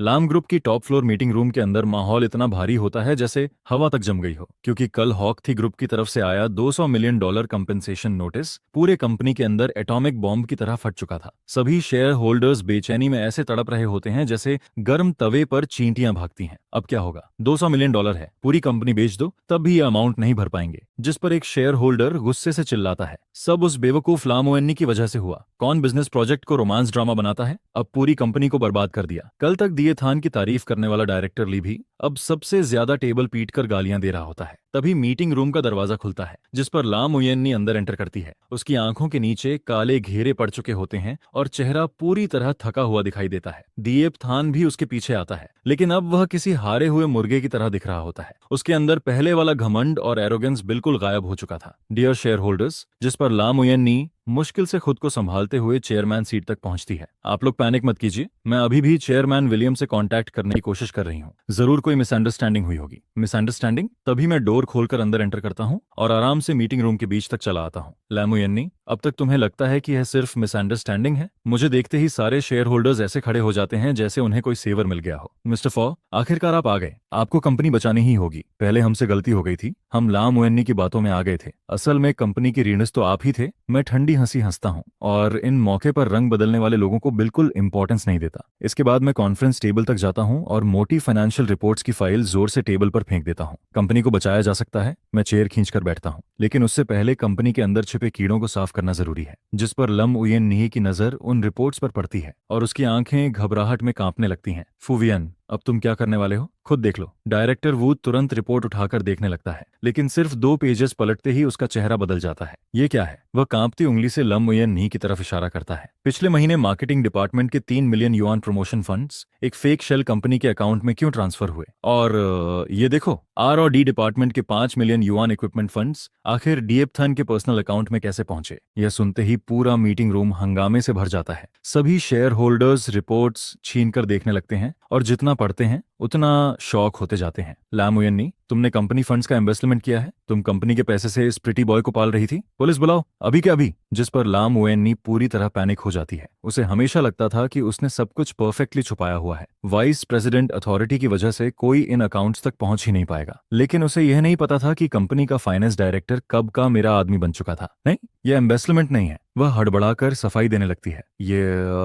ये शुरुआती इन्वेस्टमेंट था। दिएथान बहुत टैलेंटेड है, आगे चलकर वह कंपनी के लिए बहुत पैसा कमाएगा। बहुत पैसा? जिस पर मैं व्यंग्य से हंसता हूँ। उस इंसान के भरोसे जिसे बेसिक एक्सेल तक यूज करना नहीं आता, या उसके उस दिमाग के भरोसे जो छोटी सी बात पर आउट ऑफ कंट्रोल हो जाता है। इसके बाद मैं रूम के कोने में खड़े दिएथान की तरफ देखता हूँ। वह डर से कांप रहा होता है। दिएथान, तुमने 8 million yuan public assets misuse किए हैं। इतने पैसों के लिए तुम्हें कई साल जेल में सड़ना पड़ेगा। यह सुनते ही दिएथान के पैर जवाब दे देते हैं और वह सीधे जमीन पर गिर पड़ता है। मिस्टर फोंग, मुझसे गलती हो गई। जिस पर वह घुटनों के बल रेंगते हुए मेरे पैरों तक आ जाता है और मेरे पैर पकड़ लेता है। यह सब सिस्टर यूएननी ने करवाया था। सारे पैसे उसी के पास हैं। मैंने 1 युआन तक खर्च नहीं किया। प्लीज मुझे माफ कर दीजिए। मेरी दादी अभी हॉस्पिटल में है। लेकिन अगले ही पल मैं उसे जोरदार किक मारकर दूर फेंक देता हूँ। तेरी दादी 3 साल पहले मर चुकी है। मैं ठंडी नजरों से उसे घूरता हूँ। और जो पैसे तूने स्कैम करके लिए थे, उनसे मकाओ में गैम्बलिंग करता था और क्लब्स में लड़कियों के साथ मौज उड़ाता था। क्या तुझे लगता है कि मैं इन्वेस्टिगेशन नहीं करवाऊंगा? जिस पर दिएथान का पूरा सच सबके सामने खुल जाता है। वह जमीन पर गिरा हुआ राख जैसे चेहरे के साथ कांपने लगता है। लम उयन्नी अविश्वास से उसे घूरती रह जाती है। तुम गैम्बलिंग करते थे और लड़कियों के पास भी जाते थे, लेकिन तुमने कहा था कि वह सारे पैसे चैरिटी में खर्च हुए। जिस हीरो पर उसे इतना गर्व था, जिसके लिए उसने मुझसे दुश्मनी ली, जिस प्योर बॉय को बचाने के लिए उसने कंपनी का पैसा तक चुरा लिया, वह असल में शुरू से आखिर तक सिर्फ एक फ्रॉड निकला, एक घटिया इंसान। तभी नीचे से पुलिस सायरन की आवाज सुनाई देती है, जिस पर कुछ यूनिफॉर्म पहने पुलिस ऑफिसर्स मीटिंग रूम में एंटर करते हैं। कौन है दिएथान? कौन है लाम उयन्नी? आप दोनों पर पब्लिक फंड एम्बेशमेंट और इलीगल एसेट ऑक्यूपेशन का शक है। कृपया हमारे साथ चलिए। अगले ही पल ठंडी हैंडकफ्स दिएथान के हाथों में बंध जाती हैं, जिस पर 2 फीमेल ऑफिसर्स लाम उयन्नी को पकड़कर बाहर ले जाने लगती हैं। वह आखिरी बार पलटकर मुझे होपलेस नजरों से देखती है। फुयेन, प्लीज मुझे बचा लो। मुझे अपनी गलती समझ आ गई है, लेकिन मैं चेयर पर बैठा रहता हूँ और उसकी तरफ देखने तक की जरूरत नहीं समझता। ले जाओ इन्हें। कंपनी का कारपेट गंदा मत करो। 1 महीने बाद ह्यूज फाइनेंशियल क्राइम की वजह से दिएथान ऑफिशियली अरेस्ट हो जाता है। अब उसका बाकी जीवन लंबी प्रिजन पनिशमेंट में गुजरने वाला था। वहीं दूसरी तरफ लाम उयन्नी ने इलीगली लिए गए पैसों का कुछ हिस्सा वापस कर दिया था और लैम फैमिली ने अपनी आखिरी प्रॉपर्टीज बेचकर कंपनी का फाइनेंशियल होल किसी तरह भर दिया, जिसकी वजह से वह मुश्किल से जेल जाने से बच पाती है। लेकिन अब उसे पूरी तरह लैम ग्रुप से निकाल दिया गया था और उसके कंधों पर करोड़ों का डेट लद चुका था। इसके बाद मैं हाक थी ग्रुप की टॉप फ्लोर ऑफिस में बैठा रेड वाइन पी रहा होता हूँ। तभी प्राइवेट डिटेक्टिव की भेजी हुई एक वीडियो फाइल में प्ले करता हूँ। वीडियो के अंदर स्लम एरिया का एक टूटा फूटा रेंटल रूम दिखाई देता है, जिस पर लाम उयन्नी सस्ते कपड़े पहनकर बिखरे बालों के साथ जमीन पर बैठी कपड़े धो रही होती है। जो लड़की कभी अपने हाथों तक से पानी नहीं छूती थी, आज उसके पास वॉशिंग मशीन खरीदने तक के पैसे नहीं बचे थे। तभी अचानक रूम का दरवाजा जोर से लात मारकर खोला जाता है, जिस पर शराब की बदबू से भरा एक आदमी लड़खड़ाते हुए अंदर आता है। वह दिएथान का कजन होता है, जो सड़कों पर घूमने वाला एक लोकल थग था। क्योंकि दिएथान जेल जा चुका था, इसलिए लोन शार्क्स अब अपना पैसा लाम उयन्नी से वसूलने लगे थे। एक गंदी औरत, वह आदमी उसके बाल पकड़कर उसका सिर पानी से भरे टब में दबा देता है। आज का पैसा तैयार है या नहीं? मेरे पास सच में अब पैसे नहीं बचे। जिस पर लाम उयन्नी रोते हुए दया की भीख मांगने लगती है। लाम उयन्नी पागलों की तरह रोते हुए, चीखते हुए खुद को छुड़ाने की कोशिश करती है, जिस पर वो आदमी गुस्से में चिल्लाते हुए कहता है, पैसे नहीं है तो जाकर कमा कर ला। पहले तो खुद को बहुत बड़ा समझती थी ना, अब क्या हुआ? इसे भी मर्द कहते हैं क्या? यह सुनते ही वो आदमी हाथ उठाकर सीधे लाम उयन्नी के चेहरे पर जोरदार थप्पड़ मार देता है, जिससे वो जमीन पर गिर जाती है और फिर वो पूरे कमरे में सामान उलट पुलट कर पैसे ढूंढने लगता है। जिस पर मैं बिना किसी इमोशन के वो वीडियो बंद कर देता हूँ। मेल और फीमेल लीड की वो तथाकथित डेस्टिन्ड लव, जो पैसे और पावर की चमक हटने के बाद सामने आई, असल में नाली में पड़े सबसे गंदे कचरे से ज्यादा कुछ नहीं थी। इसके बाद दोपहर में रिसेप्शन से कॉल आता है, फू सर, नीचे एक औरत आई है, उसका नाम नुएन्नी है, वो आपसे मिलना चाहती है। सिक्योरिटी उसे कितना भी बाहर निकालने की कोशिश करे, लेकिन वो जाने को तैयार नहीं है। वो लॉबी में घुटनों के बल बैठी हुई है। जिस पर मैं शांत आवाज में कहता हूँ, उसे ऊपर भेज दो। करीब 10 मिनट बाद लाम उयन्नी को सिक्योरिटी वाले मेरे ऑफिस में लेकर आते हैं। वो पहले से बहुत ज्यादा दुबली हो चुकी होती है। उसके चेहरे पर थप्पड़ के निशान साफ दिखाई दे रहे होते हैं। उसके शरीर से सस्ते डिटर्जेंट और खट्टे पसीने की बदबू आ रही होती है। मुझे देखते ही वो तुरंत घुटनों के बल गिर जाती है। फुवियन, प्लीज मुझे बचा लो। वो रोते हुए घिसट कर मेरी डेस्क के पास आती है। वो लोन वाले लोग हर दिन आकर मुझे मारते हैं। मैं अब सच में जी नहीं पा रही हूँ। मुझे अपनी गलती समझ आ गई है। पहले मैं उस कमीने दिए थान की बातों में आ गई थी, लेकिन मेरे दिल में हमेशा सिर्फ तुम थे। फोंगवियन, क्या हम फिर से शुरुआत नहीं कर सकते? मैं तुम्हारे लिए कुछ भी करूंगी, चाहे सर्वेंट बनना पड़े या नैनी, मुझे सब मंजूर है। जिस पर मैं ऊपर से उसे ऐसे देखता हूँ जैसे किसी सड़क पर पड़े बेसहारा कुत्ते को देख रहा हूँ। फिर से शुरुआत? यह कहते हुए मैं ड्रॉअर से एक फाइल निकालकर उसके सामने फेंक देता हूँ। पहले इसे देख लो, फिर बात करना। लामुयन्नी कांपते हाथों से वो फाइल उठाती है। वो डीएफ थान के फोन डेटा रिकवरी की रिपोर्ट होती है। उसके अंदर ट्रेनिंग ग्रुप के सारे चैट रिकॉर्ड्स भरे हुए होते हैं, जहां वो गोल्ड डगर ट्रेनिंग लेता था, जिस पर एक मैसेज लिखा होता है, वो बेवकूफ लामुयन्नी पूरी तरह फंस चुकी है। मैं बस थोड़ा दुखी बनने का ड्रामा करता हूँ और वो तुरंत मेरे लिए लाखों की वॉच खरीद देती है। ग्रुप में कोई पूछता है, और वो फोवियरन, उसे कुछ शक नहीं होता क्या? जिसके जवाब में दिए थान हंसते हुए लिखता है, फोवियन तो बस एटीएम मशीन है। जब तक लाम फैमिली का पैसा पूरा निचोड़ नहीं लेता तब तक खेल चलता रहेगा। उसके बाद पैसे लेकर विदेश भाग जाऊंगा। उस बूढ़ी औरत की जिंदगी मौत से मुझे क्या फर्क पड़ता है? यह सब पढ़ते ही लम उयन नी का पूरा शरीर कांपने लगता है। नहीं, ये सच नहीं हो सकता। जिस प्यार पर उसे सबसे ज्यादा गर्व था, जिस इंसान के लिए उसने मुझसे लड़ाई की, सब कुछ छोड़ दिया, वही प्यार अब एक मजाक बन चुका था, जिस पर मैं उसके सामने जाकर खड़ा हो जाता हूँ। तुम्हें सच्चा प्यार चाहिए था ना? यही है उसका असली चेहरा। तुमने एक गोल्ड डगर के लिए मेरी माँ की यादगार चीज तोड़ दी, हमारे 3 साल के रिश्ते को धोखा दिया, और अब जब तुम्हारे पास कुछ नहीं बचा, तब तुम वापस मेरे पास प्यार की बात करने आई हो। मैं उसके सामने बैठकर उसकी आंखों में देखता हूँ, जो पूरी तरह टूट चुकी होती हैं। देर से मिलने वाला प्यार सड़क पर पड़े कचरे से भी ज्यादा सस्ता होता है। इसके बाद मैं सिक्योरिटी की तरफ देखकर कहता हूँ, इसे बाहर फेंक दो, और अगर ये औरत दोबारा हाक थी के अंदर एक कदम भी रखे तो तुम सब नौकरी से बाहर हो जाओगे। जिस पर 2 गार्ड्स तुरंत उसे पकड़कर बाहर घसीटने लगते हैं। पूरे कॉरिडोर में लम उयन नी की दर्द भरी चीखें गूंजने लगती हैं। फुंगवियन, मैं गलत थी, मुझे सच में अपनी गलती समझ आ गई है, लेकिन इंसान जब पूरी तरह कोने में धकेल दिया जाता है तब वो आखिरी बार पागलों की तरह तड़पता जरूर है। इसके बाद हाकशी से निकाले जाने के बाद भी लाम उयन हार नहीं मानती, बल्कि वो एक बेहद बेवकूफी भरा फैसला लेती है। 3 दिन बाद इंटरनेट पर एक आर्टिकल आग की तरह फैलने लगता है, जिसका टाइटल होता है, एक अरबपति सीईओ का असली चेहरा, कैसे फोंगवियन ने मुझे बर्बाद कर दिया। उस आर्टिकल में लामुयेनी खुद को एक बेचारी विक्टिम की तरह दिखाती है। वो कहती है कि मैं एक बेहद कंट्रोलिंग इंसान हूँ, जो उसे किसी दूसरे मर्द से बात तक नहीं करने देता था। वो दिए थान को एक टैलेंटेड यंग आदमी बताती है, जिसे मैंने जेलसी में फंसाकर जेल भिजवा दिया, जिस पर वो दिए थान की वो फोटोज भी अपलोड करती है, जिनमें उसका चेहरा सूजा हुआ और छोटों से भरा होता है, ताकि लोग समझें कि मैंने ही उसे पिटवाया है। यह आर्टिकल देखते ही इंटरनेट पर गुस्से का तूफान आ जाता है। ये कैपिटलिस्ट लोग सच में राक्षस होते हैं। उस इंटर्न दिए थान पर बहुत तरस आ रहा है। हक्ती ग्रुप का बॉयकॉट करो, फुंगवियन को सजा मिलनी चाहिए। जिस पर पब्लिक आउटरीच इतना बढ़ जाता है कि हक्ती का स्टॉक मार्केट खुलने के सिर्फ आधे घंटे के अंदर 5% नीचे गिर जाता है। किया डिपार्टमेंट का डायरेक्टर पसीने में भीगा हुआ मेरे ऑफिस में भागकर आता है। फुंग सर, इंटरनेट पर सिचुएशन बहुत खराब हो चुकी है। क्या हमें तुरंत क्लैरिफिकेशन जारी नहीं करना चाहिए, या फिर लामुयेनी को लीगल नोटिस भेजना चाहिए? जिस पर मैं अपनी चेयर पर बैठा स्क्रीन पर आते हुए हेटिफुल कमेंट्स को देखता रहता हूँ, और फिर हल्की ठंडी मुस्कान के साथ कहता हूँ, क्लैरिफिकेशन? अगर अभी सच बता दिया तो मजा कैसे आएगा? इसके बाद मैं धीरे से कहता हूँ, अगर वो पब्लिक ओपिनियन की लड़ाई खेलना चाहती है तो मैं उसे ऐसा स्टेज दूंगा जिसे पूरा देश देखेगा। टेक्निकल डिपार्टमेंट को बोलो, आज रात नेशन वाइड लाइव स्ट्रीम शुरू होगी, सारे ट्रेंडिंग स्पॉट्स खरीद लो। मैं चाहता हूँ कि पूरा इंटरनेट ये ड्रामा देखे।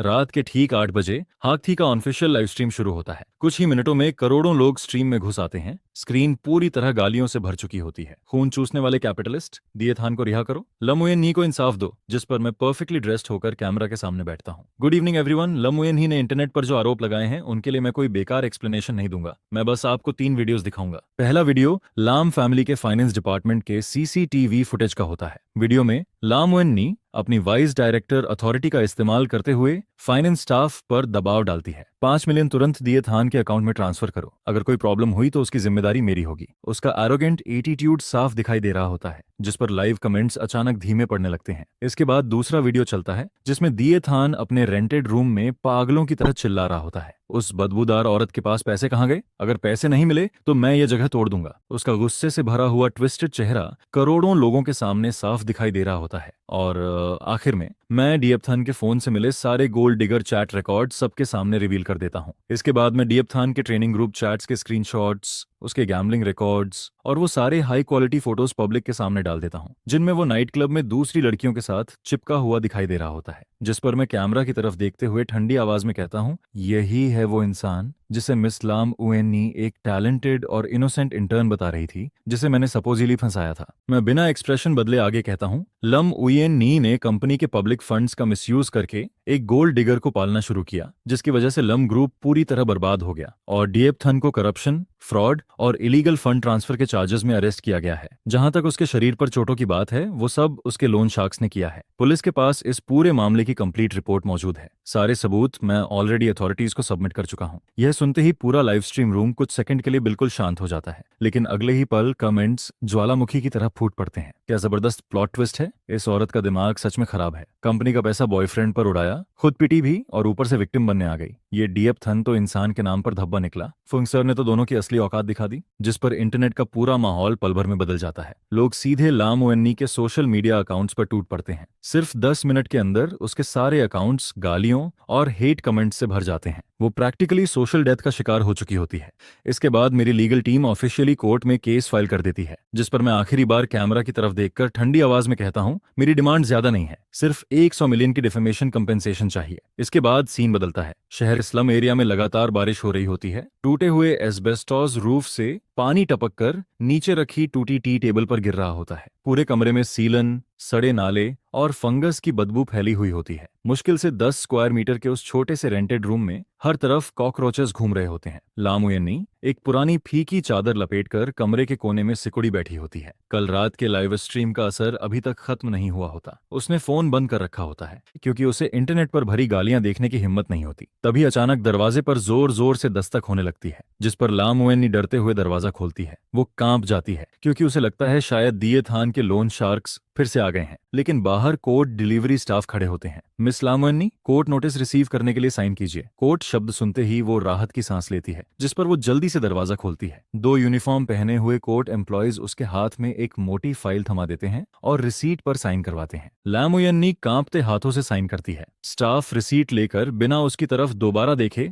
बारिश में चला जाता है, जैसे उन्हें उसे देखने तक में घिन आ रही हो। दरवाजा बंद करने के बाद वो फाइल खोलती है। अंदर कोर्ट का ऑफिशियल लॉसूट डॉक्यूमेंट रखा होता है। प्लेनेटिव का नाम होता है फू वीएन। केस होता है डिफेमेशन और इकोनॉमिक लॉसेस। कंपनसेशन अमाउंट देखकर उसका दिमाग सुन्न पड़ जाता है। 100 मिलियन युआन। उस एक के पीछे लगे इतने सारे जीरो उसकी सांस रोकने लगते हैं, जिस पर उसके पैर जवाब दे देते हैं और वो सीधे गीली जमीन पर गिर पड़ती है। 100 मिलियन, अगर वो अपने सारे ऑर्गन बेच दे तब भी उस रकम का छोटा हिस्सा पूरा नहीं कर पाएगी। जिस पर वो कांपते हुए बड़बड़ाती है, नहीं, ऐसा नहीं हो सकता। फोंग वियन मुझे सिर्फ सू नहीं कर रहा, वो मुझे पूरी तरह खत्म करना चाहता है। लेकिन अगले ही पल उसकी आंखों में पागलपन झलकने लगता है। नहीं, मैं ऐसे हार नहीं मानूंगी। इसके बाद वो बेड के नीचे से टूटा हुआ फोन निकालती है, चार्जर लगाकर उसे ऑन करती है। फोन शुरू होते ही हजारों हेट मैसेजेस स्क्रीन पर फ्लड की तरह आने लगते हैं, लेकिन वो सब इग्नोर करके सीधे कॉन्टैक्ट्स खोलती है। आखिर वो पहले लाम ग्रुप की वाइस प्रेसिडेंट रह चुकी थी। बिजनेस वर्ल्ड में उसके बहुत कनेक्शंस थे। अमीर सेकंड जनरेशन हीयर्स, बड़े बिजनेसमैन और पुराने कॉन्टैक्ट्स। आम इंसान के लिए 100 मिलियन आसमान छूने वाली रकम हो सकती थी, लेकिन उन लोगों के लिए वो बस पॉकेट मनी जैसी थी,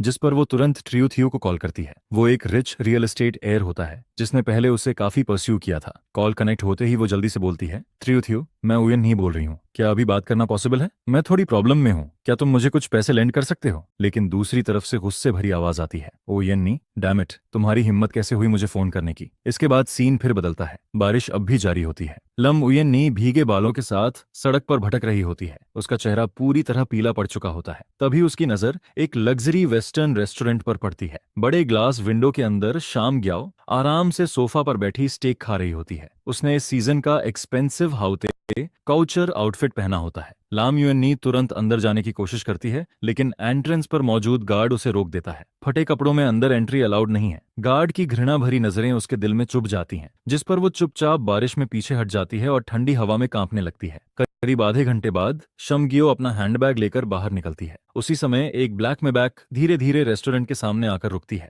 एक बॉडीगार्ड जल्दी से बड़ा ब्लैक अम्ब्रेला खोलता है। रियर सीट की विंडो आधी नीचे होती है और अंदर बैठे एक आदमी का साइड प्रोफाइल दिखाई देता है। वो आदमी गोल्ड फ्रेम ग्लासेस पहने होता है। उसकी ऑरा बेहद खतरनाक और दबाव वाली होती है। वो होता है हार्डिन, डिनथिन इन्वेस्टमेंट फंड का चेयरमैन और फुंगवियन का सबसे बड़ा बिजनेस राइवल। जिस पर शाम जाओ मुस्कुराते हुए कार के पास जाती है। हाँ सर, सब काम हो चुका है। लम ग्रुप पूरी तरह कोलैप्स हो चुका है और साउथ सिटी वाला कोर लैंड प्रोजेक्ट अब सीक्रेटली डिनथिन के हाथ में आ गया है। हार्डिन हल्का सा सिर हिलाता है। गुड जॉब, कार में बैठो। यह सुनते ही करीब 10 मीटर दूर खड़ी लम उयन्नी पत्थर की तरह जम जाती है। साउथ सिटी वाला लैंड प्रोजेक्ट लम ग्रुप की सबसे वैल्यूएबल एसेट थी। उसे हमेशा लगा था कि बैंक्रप्सी के दौरान बैंक ने उसे चीप प्राइस पर सीज कर लिया, लेकिन वो सीधे डीन थिन के हाथ में कैसे पहुंच गई, जिस पर वो अचानक पागलों की तरह चिल्लाती है शामगियो और बिना सोचे उनकी तरफ दौड़ पड़ती है। मुझे सच बताओ, साउथ सिटी लैंड के पीछे क्या चल रहा है? लेकिन बॉडीगार्ड तुरंत रिएक्ट करता है और उसे जोर से धक्का दे देता है, जिस पर लाम युएन्नी सड़क किनारे पानी भरे गड्ढे में गिर जाती है। उसके पूरे शरीर पर कीचड़ लग जाता है। शमगियो रुकती है, फिर धीरे धीरे मुड़कर उसे ऊपर से देखने लगती है।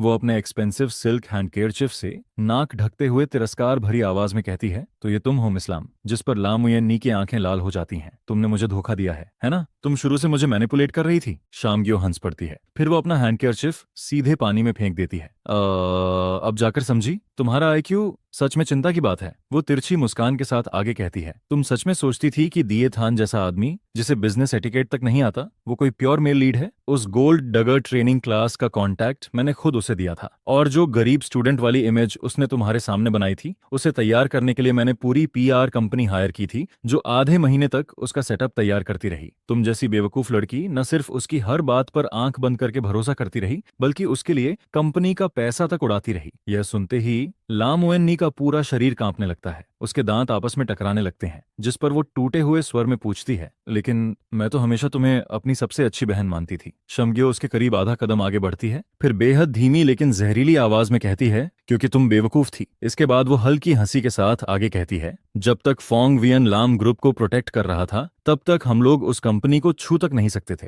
लेकिन अगर किसी इडियट को इस्तेमाल करके उसे अंदर से तोड़ दिया जाए, कंपनी का पैसा निकलवा लिया जाए और फोंग वियन को पूरी तरह डिसअपॉइंटेड कर दिया जाए, तो फिर लाम ग्रुप जैसी मोटी शिकार खुद ब खुद डींग थिंग के सामने गिर जाती है। तभी कार के अंदर बैठे हडिन ठंडी आवाज में बोलता है, शामगियो, इस कचरे के साथ ज्यादा वक्त बर्बाद मत करो। फोंग वियन ने साउथ सिटी वाले गुंडों की इन्वेस्टिगेशन शुरू कर दी है। हमारे पास अभी और भी काम है। जी हाँ सर। जिस पर शांगिया वापस कार की तरफ मुड़ती है, लेकिन अंदर बैठने से पहले वो आखिरी बार पीछे देखकर मुस्कुराती है। तुम्हें तो मुझे थैंक यू कहना चाहिए मिस लाम। कम से कम मैंने तुम्हें एक full scale brainless romance drama experience करने का मौका तो दिया। अब शो खत्म हो चुका है, अब तुम जा सकती हो। इसके बाद ब्लैक मेबैक धीरे धीरे वहां से निकल जाती है। उसके टायर्स सड़क के गंदे पानी को उछालते हुए सीधे लाम युएन्नी के चेहरे पर फेंक देते हैं। लाम युएन्नी कीचड़ में घुटनों के बल बैठी रह जाती है। उसे आखिरकार समझ आ जाता है, दिए थान झूठ था, उसकी फ्रेंडशिप झूठ थी, उसका तथाकथित ट्रू लव भी झूठ था। यहाँ तक कि जिस परसिस्टेंस पर उसे सबसे ज्यादा गर्व था, वो भी सिर्फ दूसरों की डाइनिंग टेबल पर रखा हुआ एक नाइफ था, जिसका इस्तेमाल लाम ग्रुप को टुकड़ों में काटने के लिए किया गया। तभी पीछे से एक ठंडी आवाज सुनाई देती है, मिस लाम युएन्नी। जिस पर वो अचानक पीछे मुड़ती है। वहां लॉयर वुंग खड़ा होता है, जो फुंग वियन का लीगल डायरेक्टर था। उसके साथ कई यूनिफॉर्म पहने एनफोर्समेंट ऑफिसर्स भी मौजूद होते हैं। सबके हाथों में अम्ब्रेला होता है। लम युएन्नी की आंखें पूरी तरह सुन्न पड़ चुकी होती हैं, जिस पर लॉयर वुंग एक फाइल निकालता है और बिना किसी इमोशन के बोलना शुरू करता है। मिस्टर फोंग वियन ने आपके खिलाफ एक 100 मिलियन युआन की डिफेमेशन ल्यूजिट और बाकी इकोनॉमिक लॉसेस के क्लेम्स फाइल किए हैं, और ताकि आप एसेट्स ट्रांसफर ना कर सकें, इसलिए कोर्ट से प्री लिटिगेशन एसेट सीज और अप्रूवल ले लिया गया है। ये सुनते ही लाम युएन्नी टूटकर चिल्लाने लगती है, मेरे पास अब कुछ नहीं बचा, एक पैसा भी नहीं। लेकिन लॉयर वोंग बिना एक्सप्रेशन बदले उसकी तरफ इशारा करता है। फूसर का ऑर्डर है, जो भी वैल्यूएबल प्रॉपर्टी आपके पास है उसे सीज किया जाएगा। इसके बाद वो उसके हाथ में पकड़े हर्मेस बैग की तरफ इशारा करता है। ये बैग, जिसे फॉहसर ने 3 मिलियन युआन देकर ऑक्शन से खरीदा था, आपके गले का वैन क्लीफ एंड अर्पल्स नेकलेस और लेफ्ट रिस्ट का कार्टियर ब्रेसलेट, ये सब ऑफिशियली एसेट प्रिजर्वेशन लिस्ट में शामिल है। कृपया कोऑपरेट कीजिए। यह सुनते ही लम युएन्नी उस बैग को कसकर पकड़ लेती है। यही आखिरी चीज है जो मेरे पास बची है, मैं इसे नहीं दूंगी। लेकिन तभी 2 एनफोर्समेंट ऑफिसर्स आगे बढ़ते हैं। ऑफिशियल प्रोसीजर फॉलो कीजिए, जिस पर वो जबरदस्ती उसके हाथ से वो कीचड़ से सना लग्जरी बैग छीन लेते हैं। लॉयर वोंग शांत नजरों से उसे देखते हुए कहता है, या तो आप खुद ज्वेलरी उतार दीजिए, वरना हमें फोर्सफुली एक्शन लेना पड़ेगा। इतने में आसपास गुजर रहे लोग रुकने लगते हैं।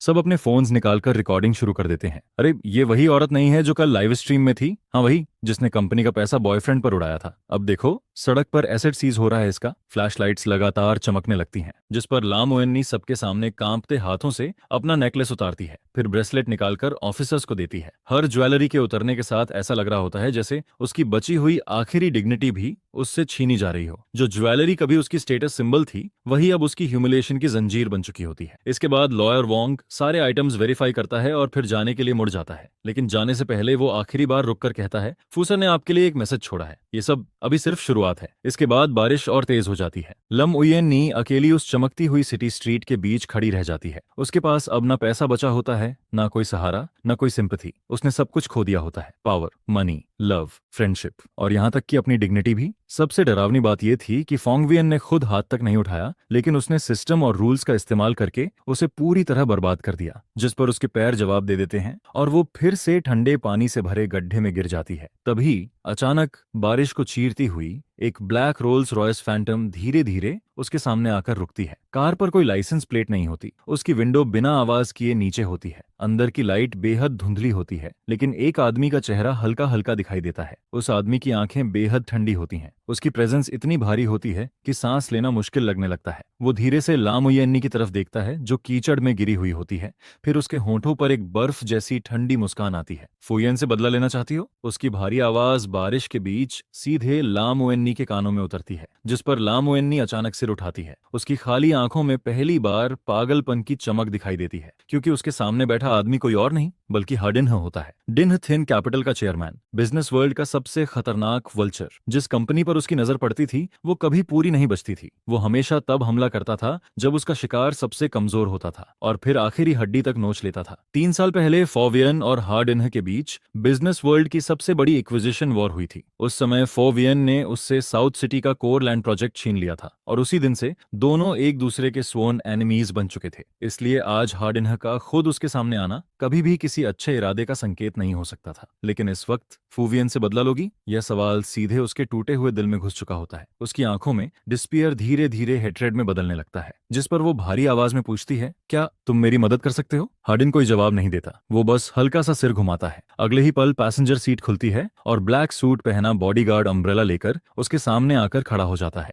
Lump miss, please get in the car. Lamuyanni सिर्फ 1 सेकंड के लिए हेजिटेट करती है, लेकिन फिर उसे याद आता है उसके पास अब खोने के लिए कुछ भी नहीं बचा। लव, फ्रेंडशिप, मनी, डिग्निटी, फुंगवियन उससे सब कुछ छीन चुका था। पूरा इंटरनेट उसके ह्यूमिलिएशन का मजाक बना चुका था, जिस पर वो लड़खड़ाते हुए उठती है और कार के अंदर बैठ जाती है। कार डोर बंद होते ही बाहर की बारिश की आवाज कट जाती है। अंदर का माहौल गर्म और आरामदायक होता है। Soft touch leather seats, expensive perfume और लग्जरी की खुशबू पूरे केबिन में फैली होती है। उसके भीगे हुए कपड़ों से सीट पर पानी फैल जाता है, लेकिन अब उसे इन चीजों की परवाह नहीं होती।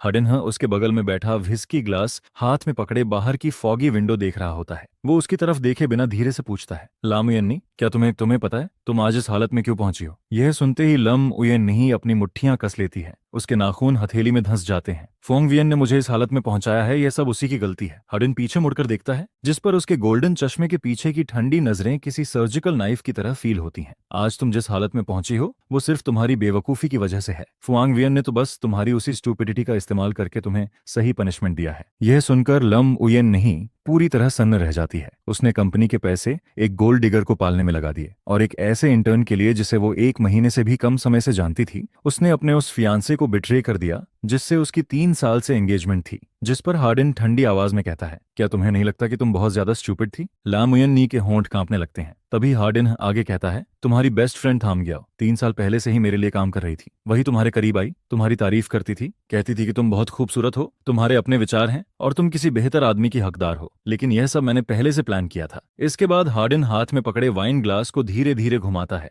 जिस पर अंदर की एम्बर कलर लिक्विड रोशनी में चमकती रहती है। डीपथन जैसा गोल्ड डिगर भी थम ग्याओ ने ही 3 लेयर्स के जरिए अरेंज किया था। तुम सोचती रही कि वो तुम्हारा ट्रू लव है, तुम्हारी डेस्टिनी है, लेकिन लम उयन्नी, शुरुआत से आखिर तक तुम सिर्फ मेरे हाथ की एक चेस पीस थी। यह सुनते ही लाम उयन्नी की आंखें सिकुड़ जाती हैं। आखिरकार उसे सब समझ आने लगता है। दिए थान का अचानक सामने आना कोई कोइंसिडेंस नहीं था। थाम ग्याओ की सलाह भी किसी सच्ची फ्रेंडशिप की वजह से नहीं थी। यह पूरा खेल पहले से केयरफुली सेट किया गया था और वो खुद बस एक पपेट बन चुकी थी जिसे लोग कंट्रोल कर रहे थे। लेकिन क्यों? मेरे साथ ही क्यों? वह दांत भींचकर पूछती है, जिस पर हार्डिन बिना झिझक जवाब देता है, क्योंकि फोंगवियन को हैंडल करना बहुत मुश्किल था।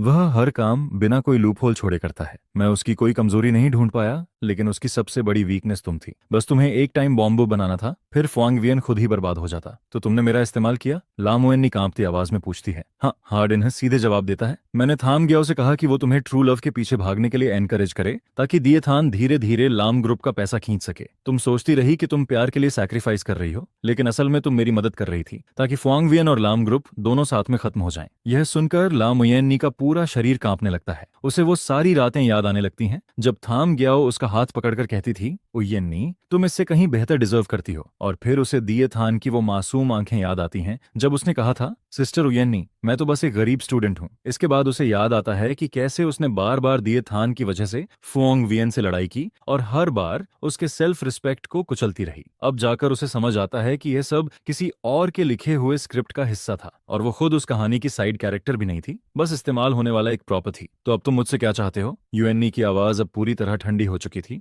जिस पर हार्ड इन्ह हल्का सा मुस्कुराता है, क्योंकि मुझे एहसास हुआ है कि फुआंग वियन तुम्हारी सोच से भी ज्यादा डेंजरस है। यह कहते हुए वह अपने पास से एक टैबलेट निकालता है और उसमें एक फाइल खोलकर ला मुयेन्नी के सामने रख देता है। स्क्रीन पर डिटेल्ड मनी फ्लो चार्ट दिखाई देता है। ला मुयेन्नी उन काउंटलेस नंबर्स और एरोज को देखकर शॉक्ड रह जाती है। यह हाग ग्रुप की शेयर होल्डर्स स्ट्रक्चर मैप थी। हार्डिन धीरे से कहता है, मैंने पूरे 3 साल लगाए, अपनी पूरी एनालिस्ट टीम को इस्तेमाल किया, तब जाकर फुआंग वियन के एसेट स्ट्रक्चर को समझ पाया, लेकिन रिजल्ट देखकर मैं भी शॉक्ड रह गया। ला मुयेन्नी चुपचाप उसकी तरफ देखती रहती है। फुआंग वियन की पर्सनल वेल्थ कंजर्वेटिव एस्टिमेट में भी 80 बिलियन से ज्यादा है। यह कहते वक्त हार्डिन की आवाज में एक ऐसा डर था जिसे शायद वह खुद भी नोटिस नहीं कर पाया। उसके कंट्रोल में real estate, new energy, biotech, यहाँ तक कि मिलिट्री इंडस्ट्री तक की कंपनीज हैं। हाग ग्रुप तो बस आइसबर्ग का ऊपर दिखने वाला हिस्सा है। तुम सोचती रही कि फुआंग वियन सिर्फ एक बिलियनियर चेयरमैन है, लेकिन उसने जानबूझकर तुम्हें सिर्फ उतना ही दिखाया, क्योंकि वह जानता था कि स्टोरी करेक्शन फोर्स उसकी हर मूव पर नजर रख रही है। इसलिए उसने अपनी असली ताकत छुपा कर रखी और सिर्फ थोड़ा सा एक्सपोज किया, जो बिजनेस वर्ल्ड में टिके रहने के लिए काफी था। यह सुनकर लम उयन की उंगलियां कांपने लगती हैं। 80 बिलियन, वह सिर्फ कुछ लाख की वॉच के लिए फोंग वियन से लड़ गई थी। एक फेक इंटर्न के लिए उसने 80 बिलियन वर्थ वाले आदमी को छोड़ दिया। तो अब तुम चाहते हो कि मैं तुम्हारी मदद करूं फोंग वियन के खिलाफ? उसकी आवाज में हल्का सार्केज्म था, जिस पर हार्डिन तुरंत कहता है, मेरी नहीं, अपनी मदद करो। फोंग वियन ने तुम पर एक 100 मिलियन का लॉसूट किया है। अब तुम्हारे पास एक पैसा नहीं है, तुम वो रकम कैसे चुकाओगी?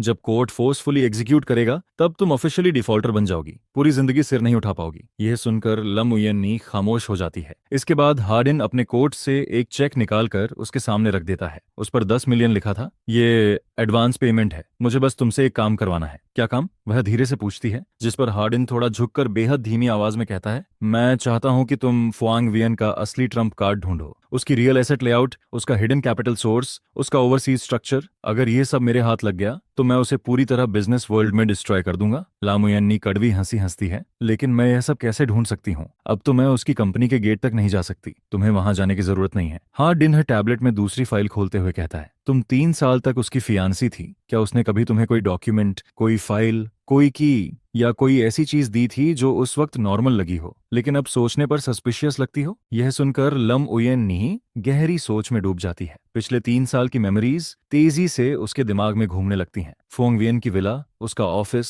उसका अपार्टमेंट, और तभी अचानक उसके दिमाग में एक सीन फ्लैश होता है। वह 1 साल पहले की रात थी। फोंग वियन ने बहुत ज्यादा शराब पी रखी थी। जब वह अपार्टमेंट लौटा तब रात के 2 बज चुके थे। उस वक्त वह लिविंग रूम में उसका इंतजार कर रही थी। जैसे ही उसने दरवाजा खोला, वह पूरी तरह नशे में था और उसके हाथ में एक एनवेलप कसकर पकड़ा हुआ था। ये क्या है? उसने उस वक्त पूछा था, जिस पर फुआंग वियन बस एक नजर उसकी तरफ डालता है और एनवेलप को स्टडी रूम के सेफ में रख देता है। कुछ नहीं, बस कुछ पर्सनल चीजें हैं।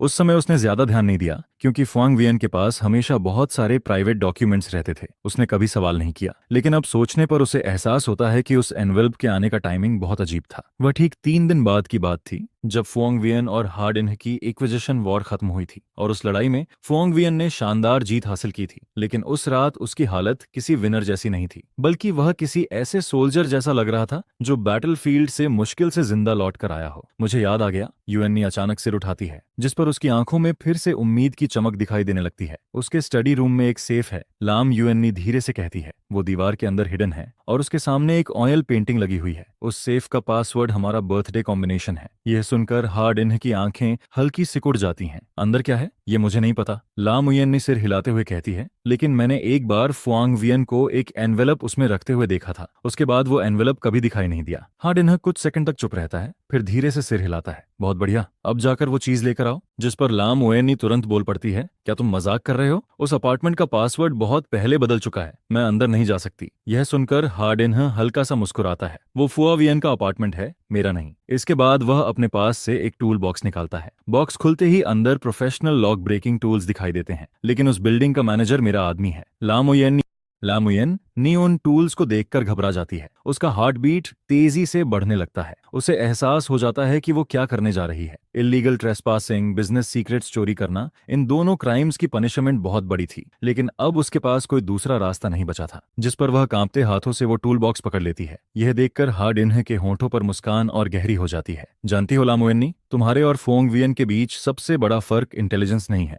बल्कि मोरल लिमिट है। उसके पास अभी भी कुछ बाउंड्रीज हैं, लेकिन तुम्हारे पास तो वो भी नहीं बची, बल्कि तुम्हारी लिमिट उससे भी नीचे है, इसीलिए तुम जिंदगी भर उसे हरा नहीं पाओगी। लामुएन्नी इस बार कोई जवाब नहीं देती, क्योंकि उसे पता था कि हार्डिन सच कह रहा है। रात के 2 बज चुके थे। सिटी सेंटर के लग्जरी अपार्टमेंट एरिया में बारिश अभी अभी रुकी थी। हवा में गीली मिट्टी और कंक्रीट की स्मेल फैली हुई थी। लामुएन्नी ने ब्लैक हुडी पहन रखी थी और उसका कैप इतना नीचे था कि आधा चेहरा छुप चुका था। वह हाथ में टूल बॉक्स लिए इमरजेंसी स्टेयरकेस से अंडरग्राउंड पार्किंग की तरफ बढ़ती है, जिस पर उसे याद आता है कि एलिवेटर के पास का सीसीटीवी 2 दिन पहले से खराब पड़ा है। यह भी हार्डिन की अरेंजमेंट थी। इसके बाद वह एलिवेटर में कदम रखती है और 28वें फ्लोर दबा देती है। एलिवेटर के नंबर्स धीरे धीरे ऊपर बढ़ते जाते हैं और उसी के साथ उसका हार्ट बीट भी तेजी से बढ़ने लगता है, जैसे सीने से बाहर निकल जाएगा। टिंग, एलिवेटर डोर खुलता है। सामने पूरा हॉलवे खाली पड़ा था, चारों तरफ सन्नाटा था। लैम उयन नी गहरी सांस लेती है और रूम 2801 के सामने जाकर रुकती है। यही वो जगह थी जहां उसने और फुआंग वियन ने पूरे 3 साल साथ बिताए थे। डोर पर लगा स्मार्ट लॉक हल्की नीली रोशनी छोड़ रहा था। वह फिंगरप्रिंट ट्राई करती है, लेकिन तुरंत रेड लाइट ब्लिंक करने लगती है। Access denied. उसकी फिंगरप्रिंट्स बहुत पहले डिलीट की जा चुकी थीं, जिस पर वह धीरे से नीचे बैठती है और टूल बॉक्स खोल देती है। हार्डिन ने जो इक्विपमेंट दिया था वो बेहद प्रोफेशनल था। एक इलेक्ट्रॉनिक जैमर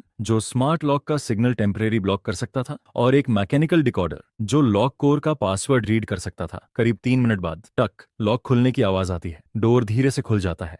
अंदर पूरा अपार्टमेंट अंधेरे में डूबा हुआ था। हवा में हल्की डस्ट की स्मेल थी, जिससे साफ पता चलता था कि यहाँ काफी समय से कोई नहीं आया। लम उयनी अपने फोन की फ्लैशलाइट ऑन करती है और धीरे धीरे अंदर कदम रखती है। लिविंग रूम अब भी पहले जैसा ही था। कॉर्नर में रखा पियानो वहीं मौजूद था, बस उसके ऊपर डस्ट की पतली लेयर जम चुकी थी। वो पियानो फोंग वियन ने उसके बर्थडे पर गिफ्ट किया था। उसकी कीमत 3 मिलियन युआन से ज्यादा थी, लेकिन अब वो भी कॉन्फिस्केटेड एसेट्स लिस्ट में शामिल हो चुका था। बस अभी तक उसे हटाया नहीं गया था। लेकिन इस वक्त लामुएनी रुकती नहीं। वह सीधे स्टडी रूम की तरफ बढ़ जाती है। स्टडी रूम के बाहर वही ओनेल पेंटिंग टंगी हुई थी, मोनेट की वाटर लिली पेंटिंग की कॉपी। और जाहिर सी बात थी, अब वो फेक थी, क्योंकि फुआंग वियन को आर्टवर्क्स में कभी खास इंटरेस्ट नहीं था। यह पेंटिंग सिर्फ सेफ को हाइड करने के लिए लगाई गई थी, जिस पर लामुएनी पेंटिंग को हटाती है और दीवार के अंदर लगा ब्लैक मेटल सेफ दिखाई देता है। सेफ पर फिंगरप्रिंट और पासवर्ड वेरिफिकेशन दोनों मौजूद थे। वह पहले फिंगरप्रिंट ट्राई करती है, लेकिन ऑब्वियस था एक्सेस पहले ही डिलीट हो चुका था। इसके बाद वह पासवर्ड डालने लगती है, 0214। उसका बर्थडे गलत, 0520। फुआंग वियन का बर्थडे फिर से गलत। लम उयनी कुछ पल के लिए फ्रीज हो जाती है। यह पासवर्ड नहीं है, वह बुदबुदाती है। इसके बाद वह दांत भींचकर बाकी कॉम्बिनेशंस ट्राई करने लगती है। उनकी एंगेजमेंट एनिवर्सरी, फोंग वियन की कंपनी फाउंडेशन डेट, यहाँ तक कि डिएप थन का बर्थडे भी। लेकिन हर बार सिर्फ एरर आता है और तभी अचानक सेफ से तेज अलार्म बजने लगता है। Beep beep beep. ये सुनकर लाम युएनी डरकर पीछे हट जाती है। उसका दिल गले तक आ चुका था। वह तुरंत जैमर एक्टिवेट करके अलार्म सिग्नल ब्लॉक करने की कोशिश करती है। कुछ सेकंड बाद अलार्म बंद हो जाता है, लेकिन उसी दौरान उसकी नजर सेफ के नीचे रखी एक हिडन डॉक्यूमेंट फाइल पर पड़ती है, जो अलार्म वाइब्रेशन की वजह से हल्की बाहर खिसक गई थी। वह तुरंत उसे उठाकर खोलती है। पहला डॉक्यूमेंट देखकर उसकी सांसें रुक जाती हैं। यह एक ट्रस्ट एग्रीमेंट था और बेनिफिशियरी सेक्शन में उसका नाम लिखा हुआ था, लाम युएनी। ये देखकर उसकी आंखें कांपने लगती हैं। इसका मतलब था कि अगर वह फुआंग वियन से शादी कर लेती तो ऑटोमेटिकली इस मैसिव ट्रस्ट फंड की हेयर बन जाती। और यह एग्रीमेंट 1 साल पहले साइन हुआ था। उस वक्त दोनों अलग भी नहीं हुए थे।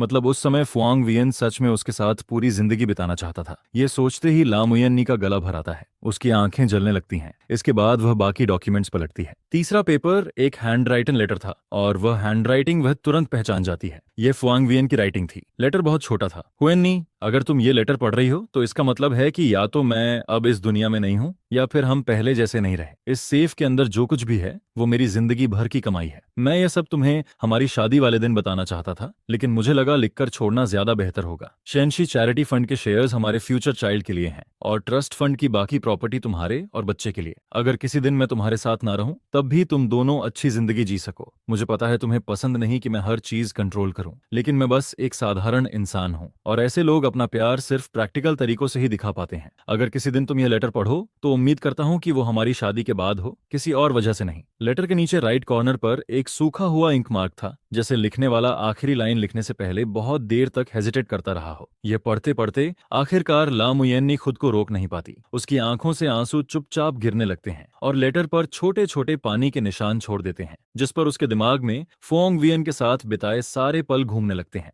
उसे याद आता है कैसे वह हर रात ओवरटाइम करके देर से घर लौटता था, लेकिन फिर भी धीरे से बेडरूम में आता था ताकि उसकी नींद न टूटे, और चुपचाप उसके ऊपर ब्लैंकेट डाल देता था। उसे याद आता है कि फुआंग वियन खुद स्पाइसी फूड पसंद नहीं करता था, लेकिन फिर भी 3 साल तक उसके साथ सिचुआन फूड खाता रहा। उसे अपना बर्थडे याद आता है जब फुआंग वियन ने खुद खाना बनाने की कोशिश की थी। टेस्ट बस ठीक ठाक था, लेकिन उसके चेहरे की खुशी किसी बच्चे जैसी थी। और फिर उसे वो सब भी याद आने लगता है जब उसने दिए थान की वजह से केक सीधे फुआंग वियन के चेहरे पर फेंका था, जब उसने उसे कोल्ड ब्लडेड कैपिटलिस्ट कहा था, जब उसने उसके पैसों से दूसरे आदमी के लिए वॉच खरीदी थी, पार्टीज ऑर्गेनाइज की थी, जब उसकी माँ की छोड़ी हुई आखिरी यादगार चीज टूट गई थी और उस वक्त उसकी आंखों में जो टूटन थी। और आखिर में उसे फुआंग वियन की वो बात याद आती है, देर से आया सच्चा प्यार सस्ते रिग्रेट से ज्यादा कुछ नहीं होता। ये सोचते ही लाम युएन्नी उस लेटर को कसकर पकड़ लेती है। उसका पूरा शरीर कांपने लगता है और उसी पल उसे एहसास होता है कि उसने सिर्फ एक फियांसी नहीं खोया, बल्कि उसने उस इंसान को खो दिया जो उसे सच में दिल से प्यार करता था। और जिस चीज को उसने अपने हाथों से बर्बाद किया था वो सिर्फ एक रिश्ता नहीं था, बल्कि उसकी जिंदगी की इकलौती खुशी थी जिसे वह कभी पा सकता था। तभी अचानक उसका फोन फिर से वाइब्रेट करने लगता है। हडिन का मैसेज था। मिल गया क्या? लम उयेन्नी स्क्रीन की तरफ देखती रहती है। उसकी उंगलियां कीबोर्ड के ऊपर रुकी रहती हैं, लेकिन मैसेज सेंड नहीं होता। अब उसे क्या करना चाहिए? अगर वह ये डॉक्यूमेंट्स हडिन को दे देती है तो फुआंग वियन सब कुछ खो देगा और बदले में उसे 10 मिलियन मिलेंगे, शायद उससे भी ज्यादा। लेकिन उस लेटर में साफ लिखा था कि वो सारी प्रॉपर्टी उसकी फ्यूचर वाइफ और बच्चों के लिए थी और कभी उसके पास वो जगह पाने का मौका था, लेकिन अब वो मौका हमेशा के लिए खत्म हो चुका था। लामुयेन्नी आंखें बंद करती है, गहरी सांस लेती है और फिर अपनी जिंदगी का शायद सबसे समझदारी भरा फैसला लेती है। सुबह के 4 बज चुके थे। लामुयेन्नी अपार्टमेंट से बाहर निकलती है। उसके हाथ में वो क्राफ्ट पेपर एनवेलप कसकर पकड़ा हुआ था। उसका फोन लगातार वाइब्रेट कर रहा था। हडिन अब तक 7 कॉल्स कर चुका था, लेकिन उसने एक भी कॉल रिसीव नहीं की। इसके बाद वह एक टैक्सी रोकती है और सीधे एक एड्रेस बोलती है, हाग्रुप हेडक्वार्टर्स। सुबह के 4 बजे पूरी बिल्डिंग में बस कुछ ही लाइट्स जल रही थीं। सिक्योरिटी गार्ड उसे देखते ही भौहें सिकोड़ लेता है। वह उसे रोकने ही वाला था कि तभी लामुयेन्नी बोल पड़ती है, मुझे फुआंग वियन से मिलना है। गार्ड ठंडी आवाज में कहता है, प्रेसिडेंट फुआंग यहाँ नहीं है। जिस पर लामुयेन्नी सीधे उसकी आंखों में देखते हुए कहती है, मुझे पता है वो यहीं है। उनकी कार अभी भी बेसमेंट पार्किंग के प्राइवेट स्पॉट में खड़ी है। नंबर प्लेट 8888 है और उनका प्राइवेट एलिवेटर सिर्फ 28वें फ्लोर के ऊपर एक्सेस करता है, लेकिन 28वें फ्लोर की लाइट 3 बजे से ऑन है। यह सुनकर गार्ड कुछ पल के लिए चुप हो जाता है। तभी उसके वॉक टॉक से आवाज आती है, उसे ऊपर आने दो। यह आवाज फुआंग वियन की थी। इसके बाद लाम युएन्नी को 28वें फ्लोर वाले सीईओ ऑफिस तक ले जाया जाता है। ऑफिस का दरवाजा पहले से खुला हुआ था। फुआंग वियन डेस्क के पीछे बैठा हुआ था। उसके सामने डॉक्यूमेंट्स का बड़ा ढेर पड़ा था। उसने डार्क ग्रे कैशमियर स्वेटर पहन रखा था। उसकी स्लीव्स कोहनी तक मुड़ी हुई थी और उसके हाथ पर पुराना स्कार साफ दिखाई दे रहा था। यह वही चोट थी जो उसे 3 साल पहले लगी थी जब उसने लाम उयेन्नी को टूटे हुए ग्लास से बचाया था, जिस पर लम उयेन्नी उस स्कार को देखते ही इमोशनल हो जाती है। उसकी आंखें फिर से भरने लगती हैं। अंदर आओ, फुआंग वियन बिना सिर उठाए कहता है, और डोर बंद कर दो। लम उयेन्नी अंदर आती है, डोर बंद करती है और उसके डेस्क के सामने जाकर खड़ी हो जाती है। तो हाँ, जिन्होंने तुम्हें यहाँ कुछ लेने भेजा है। फुआंग वियन आखिरकार सिर उठाता है। उसकी आंखें शांत थीं, इतनी शांत जैसे किसी बिना लहर वाली झील का पानी। लाम युएन्नी शॉक्ड रह जाती है। तुम्हें पता था? जिस पर फुआंग वियन चेयर से टिकते हुए कहता है, तुम्हें लगता है हार्डन ने बिल्डिंग मैनेजमेंट में जो आदमी लगाया था उसके बारे में मुझे पता नहीं होगा,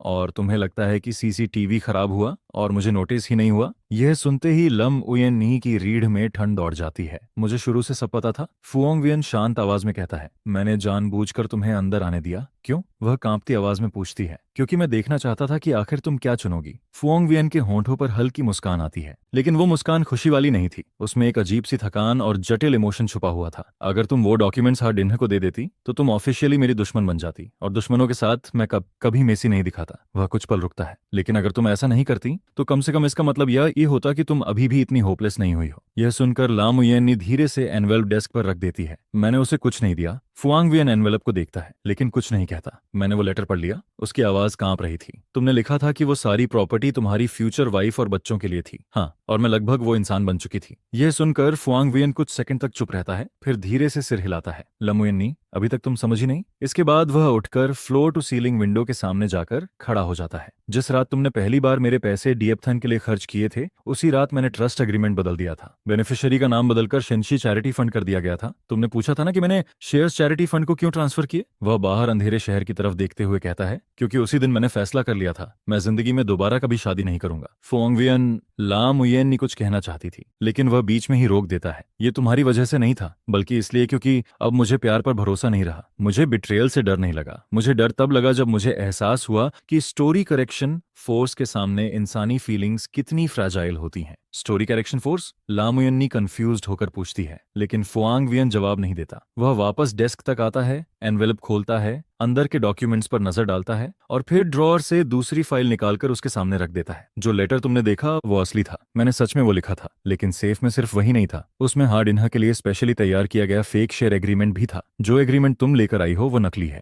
यह सुनते ही लामुयन्नी नीचे डॉक्यूमेंट्स की तरफ देखती है। उस पर हिडन फेक वाटरमार्क साफ दिखाई दे रहा था। तो शुरू से तुम्हें पता था कि मैं क्या करूंगी? नहीं। फुआंग वियन वापस चेयर पर बैठता है। मैं बस गैम्बल कर रहा था। अगर तुम पूरा एनवेलप हार्ड इन्हा को दे देती तो वह वो लेटर भी पढ़ लेता। उस लेटर में कोई बिजनेस सीक्रेट नहीं था, उसमें सिर्फ वो बातें थीं जो मैं तुम्हें कहना चाहता था। अगर हार्ड इन्ह उसे पढ़ता भी तो मुझे कोई नुकसान नहीं होता, लेकिन तुम अपनी आखिरी चांस हमेशा के लिए खो देती। वह कुछ पल रुकता है, लेकिन तुमने ऐसा नहीं किया। तुम सिर्फ फेक एग्रीमेंट लेकर आई और लेटर वहीं छोड़ दिया। इसका मतलब है कि तुम्हारे अंदर अभी भी थोड़ा कॉन्शियंस बचा हुआ है। लमुयन्नी का मुंह खुलता है, लेकिन उसके पास बोलने के लिए शब्द नहीं बचते। तभी फुआंग वियन डेस्क पर रखे एक ब्लैक डिवाइस की तरफ इशारा करता है। तुम्हारी और हार्ड इन्ह की पूरी बातचीत रिकॉर्ड हो चुकी है, और तुम्हारे हाथ में जो टूल बॉक्स था उसमें ट्रैकर और बगिंग डिवाइस भी लगा हुआ था। यह सुनकर लामुयन्नी की आंखें कांपने लगती हैं। तुमने मेरा इस्तेमाल किया? जिस पर फुआंग वियन बिना किसी गिल्ट के जवाब देता है, ठीक वैसे ही जैसे हार्ड इन्ह ने किया। यह सुनते ही लामुयन्नी के पैरों से ताकत निकल जाती है। वह सीधे चेयर पर गिर पड़ती है, और उसी पल उसे एहसास होता है कि अपनी 26 साल की जिंदगी में शायद आज तक वह कभी सच में जागी ही नहीं थी। वह सोचती रही कि वो ट्रू लव के पीछे भाग रही है, लेकिन आखिर में किसी और की चेस पीस बन गई। वह सोचती रही कि वो फुआंग वियन से बदला ले रही है, लेकिन असल में वो पहले से सेट ट्रैप में फंस रही थी। वह सोचती रही कि आखिरकार उसने सही फैसला लिया है, लेकिन सच्चाई ये थी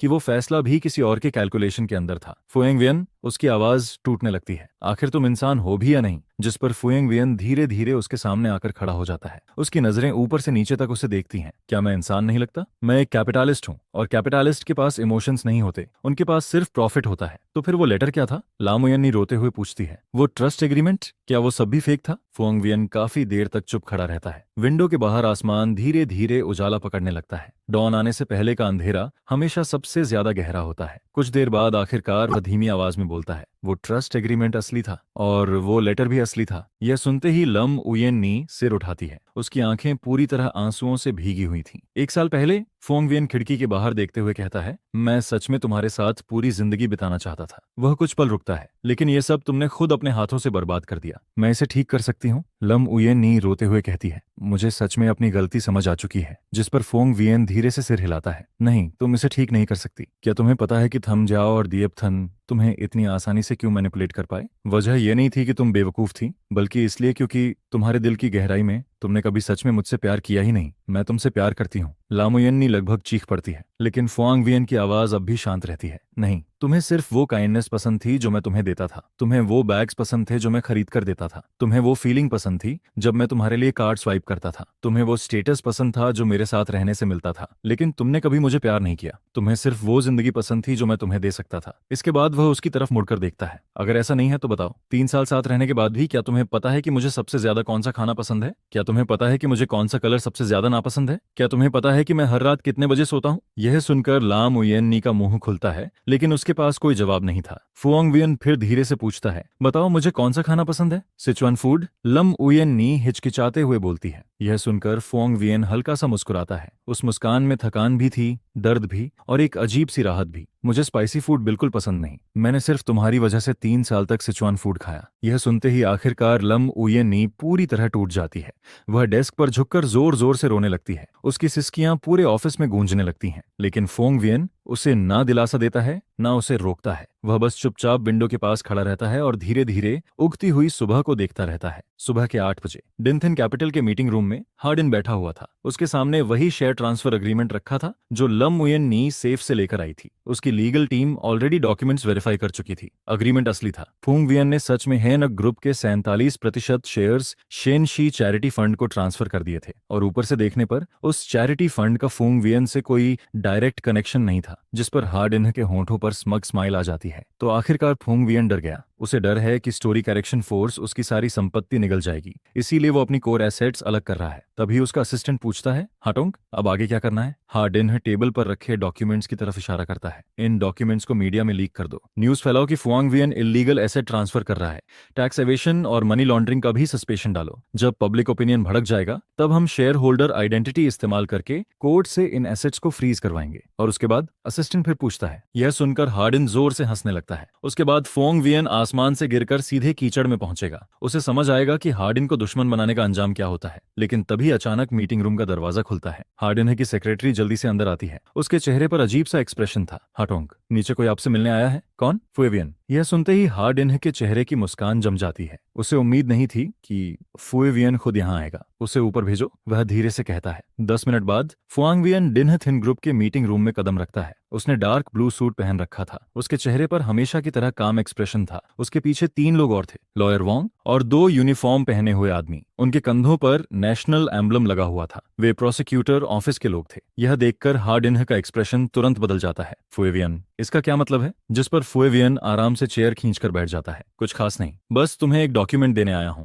इसके बाद लॉयर वांग आगे बढ़ता है और टेबल पर एक फाइल रख देता है। हाटोंग, यह कमर्शियल एस्पियोनेज केस की ऑफिशियल कंप्लेनेंट फाइल है जिसे हाग ग्रुप की तरफ से मिस्टर फुआंग वियन ने प्रोसिक्यूटर ऑफिस में सबमिट किया है। अब सस्पेशन है कि आपने दूसरों को हेनक ग्रुप के बिजनेस सीक्रेट्स चोरी करने के लिए इंस्ट्रक्ट किया, इसलिए प्रोसिक्यूटर ऑफिस ने ऑफिशियली केस रजिस्टर कर लिया है। यह सुनते ही हार्डिन की नजर तुरंत उन डॉक्यूमेंट्स पर जाती है जो ला मुयेनी लेकर आई थी और उसी पल उसे कुछ समझ आ जाता है। वो डॉक्यूमेंट्स फेक थे। उसकी आवाज में हल्की पैनिक साफ महसूस हो रही थी, जिस पर फुआंग वियन शांत स्वर में कहता है, डॉक्यूमेंट्स असली थे, लेकिन उन पर मौजूद वाटरमार्क भी असली था। हर डॉक्यूमेंट में हेनक ग्रुप का इंटरनल कोड और एंटी काउंटरफाइट मार्क था और वो हिडन वाटरमार्क सिर्फ स्पेशल अल्ट्रावायलेट लाइट में दिखाई देता है। जैसे ही तुम्हारे लोगों ने डॉक्यूमेंट्स खोले, उन्होंने नेचुरली यूवी लाइट से वेरिफिकेशन किया होगा। तो हार्डिन दांत भींचते हुए पूछता है। फुआंग वियन हल्का सा मुस्कुराता है। इसका मतलब है कि तुमने officially confidential business documents access किए और अनऑथोराइज्ड तरीके से बिजनेस सीक्रेट्स देखना कमर्शियल एस्पियोनेज क्राइम का हिस्सा होता है। यह सुनते ही हार्डिन का चेहरा पूरी तरह डार्क पड़ जाता है। फुआंग वियन, तूने मुझे ट्रैप किया? जिस पर फुआंग वियन धीरे से खड़ा होता है। बराबरी हो गई। तुमने मुझे 3 साल तक मैनिपुलेट किया, मैंने भी तुम्हें 3 साल तक कैलकुलेट किया। काफी फेयर डील है। इसके बाद प्रोसिक्यूटर ऑफिस के लोग आगे बढ़ते हैं और ऑफिशियल पेपर्स दिखाते हैं। मिस्टर हार्डिन, कृपया इन्वेस्टिगेशन में कोऑपरेट कीजिए। हार्डिन पहले उन दोनों लोगों को देखता है, फिर फुआंग वियन की तरफ, और अचानक जोर से हंसने लगता है। उसकी हंसी पूरे रूम में गूंजती है। फुआंग वियन, क्या तुझे लगता है इससे मैं खत्म हो जाऊंगा? दीन थिन कैपिटल लाम ग्रुप नहीं है, तू मुझे नहीं गिरा सकता। लेकिन फुआंग वियन दरवाजे की तरफ बढ़ते हुए शांत आवाज में जवाब देता है, मुझे डिनथिन कैपिटल को गिराने में कोई इंटरेस्ट नहीं है। वह पीछे मुड़कर उसकी तरफ देखता है। मुझे सिर्फ तुम्हें गिराना है। क्या मतलब? हार्डिन का चेहरा बदल जाता है। मतलब ये कि मैंने प्रोसिक्यूटर ऑफिस में कंप्लेंट कंपनी के खिलाफ नहीं है, तुम्हारे खिलाफ की है। कमर्शियल एस्पियोनेज क्राइम का सब्जेक्ट इंसान होता है, कंपनी नहीं। तुम जेल जाओगे, लेकिन डिनथिन कैपिटल नया सीईओ अपॉइंट करके चलता रहेगा। ये सुनते ही हार्डिन के चेहरे की आखिरी मुस्कान भी गायब हो जाती है। लेकिन फुआंग वियन की आवाज अब भी उतनी ही शांत रहती है। लेकिन शेयर होल्डर्स क्या सोचेंगे? उनका फॉर्मर सीईओ कमर्शियल एस्पियोनेज के क्राइम में जेल गया। क्या उन्हें उस नए सक्सेसर पर भरोसा होगा जिसे एक क्रिमिनल ने चुना हो? हर शब्द किसी नेल की तरह हार्डिन के दिमाग में धंसता चला जाता है। पूरा रूम खामोश हो जाता है। इसके बाद फुआंग वियन बिना रुके मीटिंग रूम से बाहर निकल जाता है। पीछे से हार्डिन की गुस्से भरी चीख सुनाई देती है। फुआंग वियन, बाहर आने के बाद मैं तुझे नहीं छोड़ूंगा। लेकिन फुआंग वियन बिना पीछे देखे एलिवेटर में चला जाता है। एलिवेटर डोर बंद होने से पहले उसे सिर्फ इतना सुनाई देता है कि प्रोसिक्यूटर ऑफिस के लोग हार्डिन को लेकर जा रहे थे और उसने एक बार भी पीछे मुड़कर नहीं देखा। 3 महीने बाद कोर्ट आखिरकार लामुयन्नी के डिफेमेशन केस का फैसला सुनाता है। जजमेंट के मुताबिक लामुयन्नी को 30 दिनों के अंदर रेपुटेशन डैमेज और इकोनॉमिक लॉस का पूरा कंपेंसेशन पे करना होगा। कोर्ट के फैसले के मुताबिक लामुयन्नी को कुल 100 मिलियन युआन फुओंग वियन को कंपेंसेशन के तौर पर देने होते हैं, लेकिन लामुयन्नी अपील तक नहीं करती क्योंकि उसके पास लॉयर हायर करने के पैसे भी नहीं बचे थे। जिस दिन ऑफिशियल जजमेंट उसके पास पहुंचता है उस दिन वह स्लम एरिया के एक छोटे से किराए के कमरे में अकेली बैठी रहती है। उसके हाथ में वही रेड स्टैंप वाला कोर्ट ऑर्डर था और वह काफी देर तक उसे बस चुपचाप देखती रहती है। अब उसके पास ऐसा कुछ भी नहीं बचा था जिसे कोर्ट सीज कर सके। उसके सारे ब्रांडेड बैग्स, ज्वेलरी, क्लॉथ्स, सब कुछ पहले ही कोर्ट एनफोर्समेंट टीम जब्त कर चुकी थी। यहाँ तक कि जिस पुराने बेड शीट पर वह बैठी थी वो भी मकान मालिक की थी। अब इस वक्त उसके पास सिर्फ 2 चीजें बची थीं, एक बहुत बड़ा कर्ज और एक ऐसा अतीत जो अब जिंदगी में कभी वापस नहीं आ सकता था।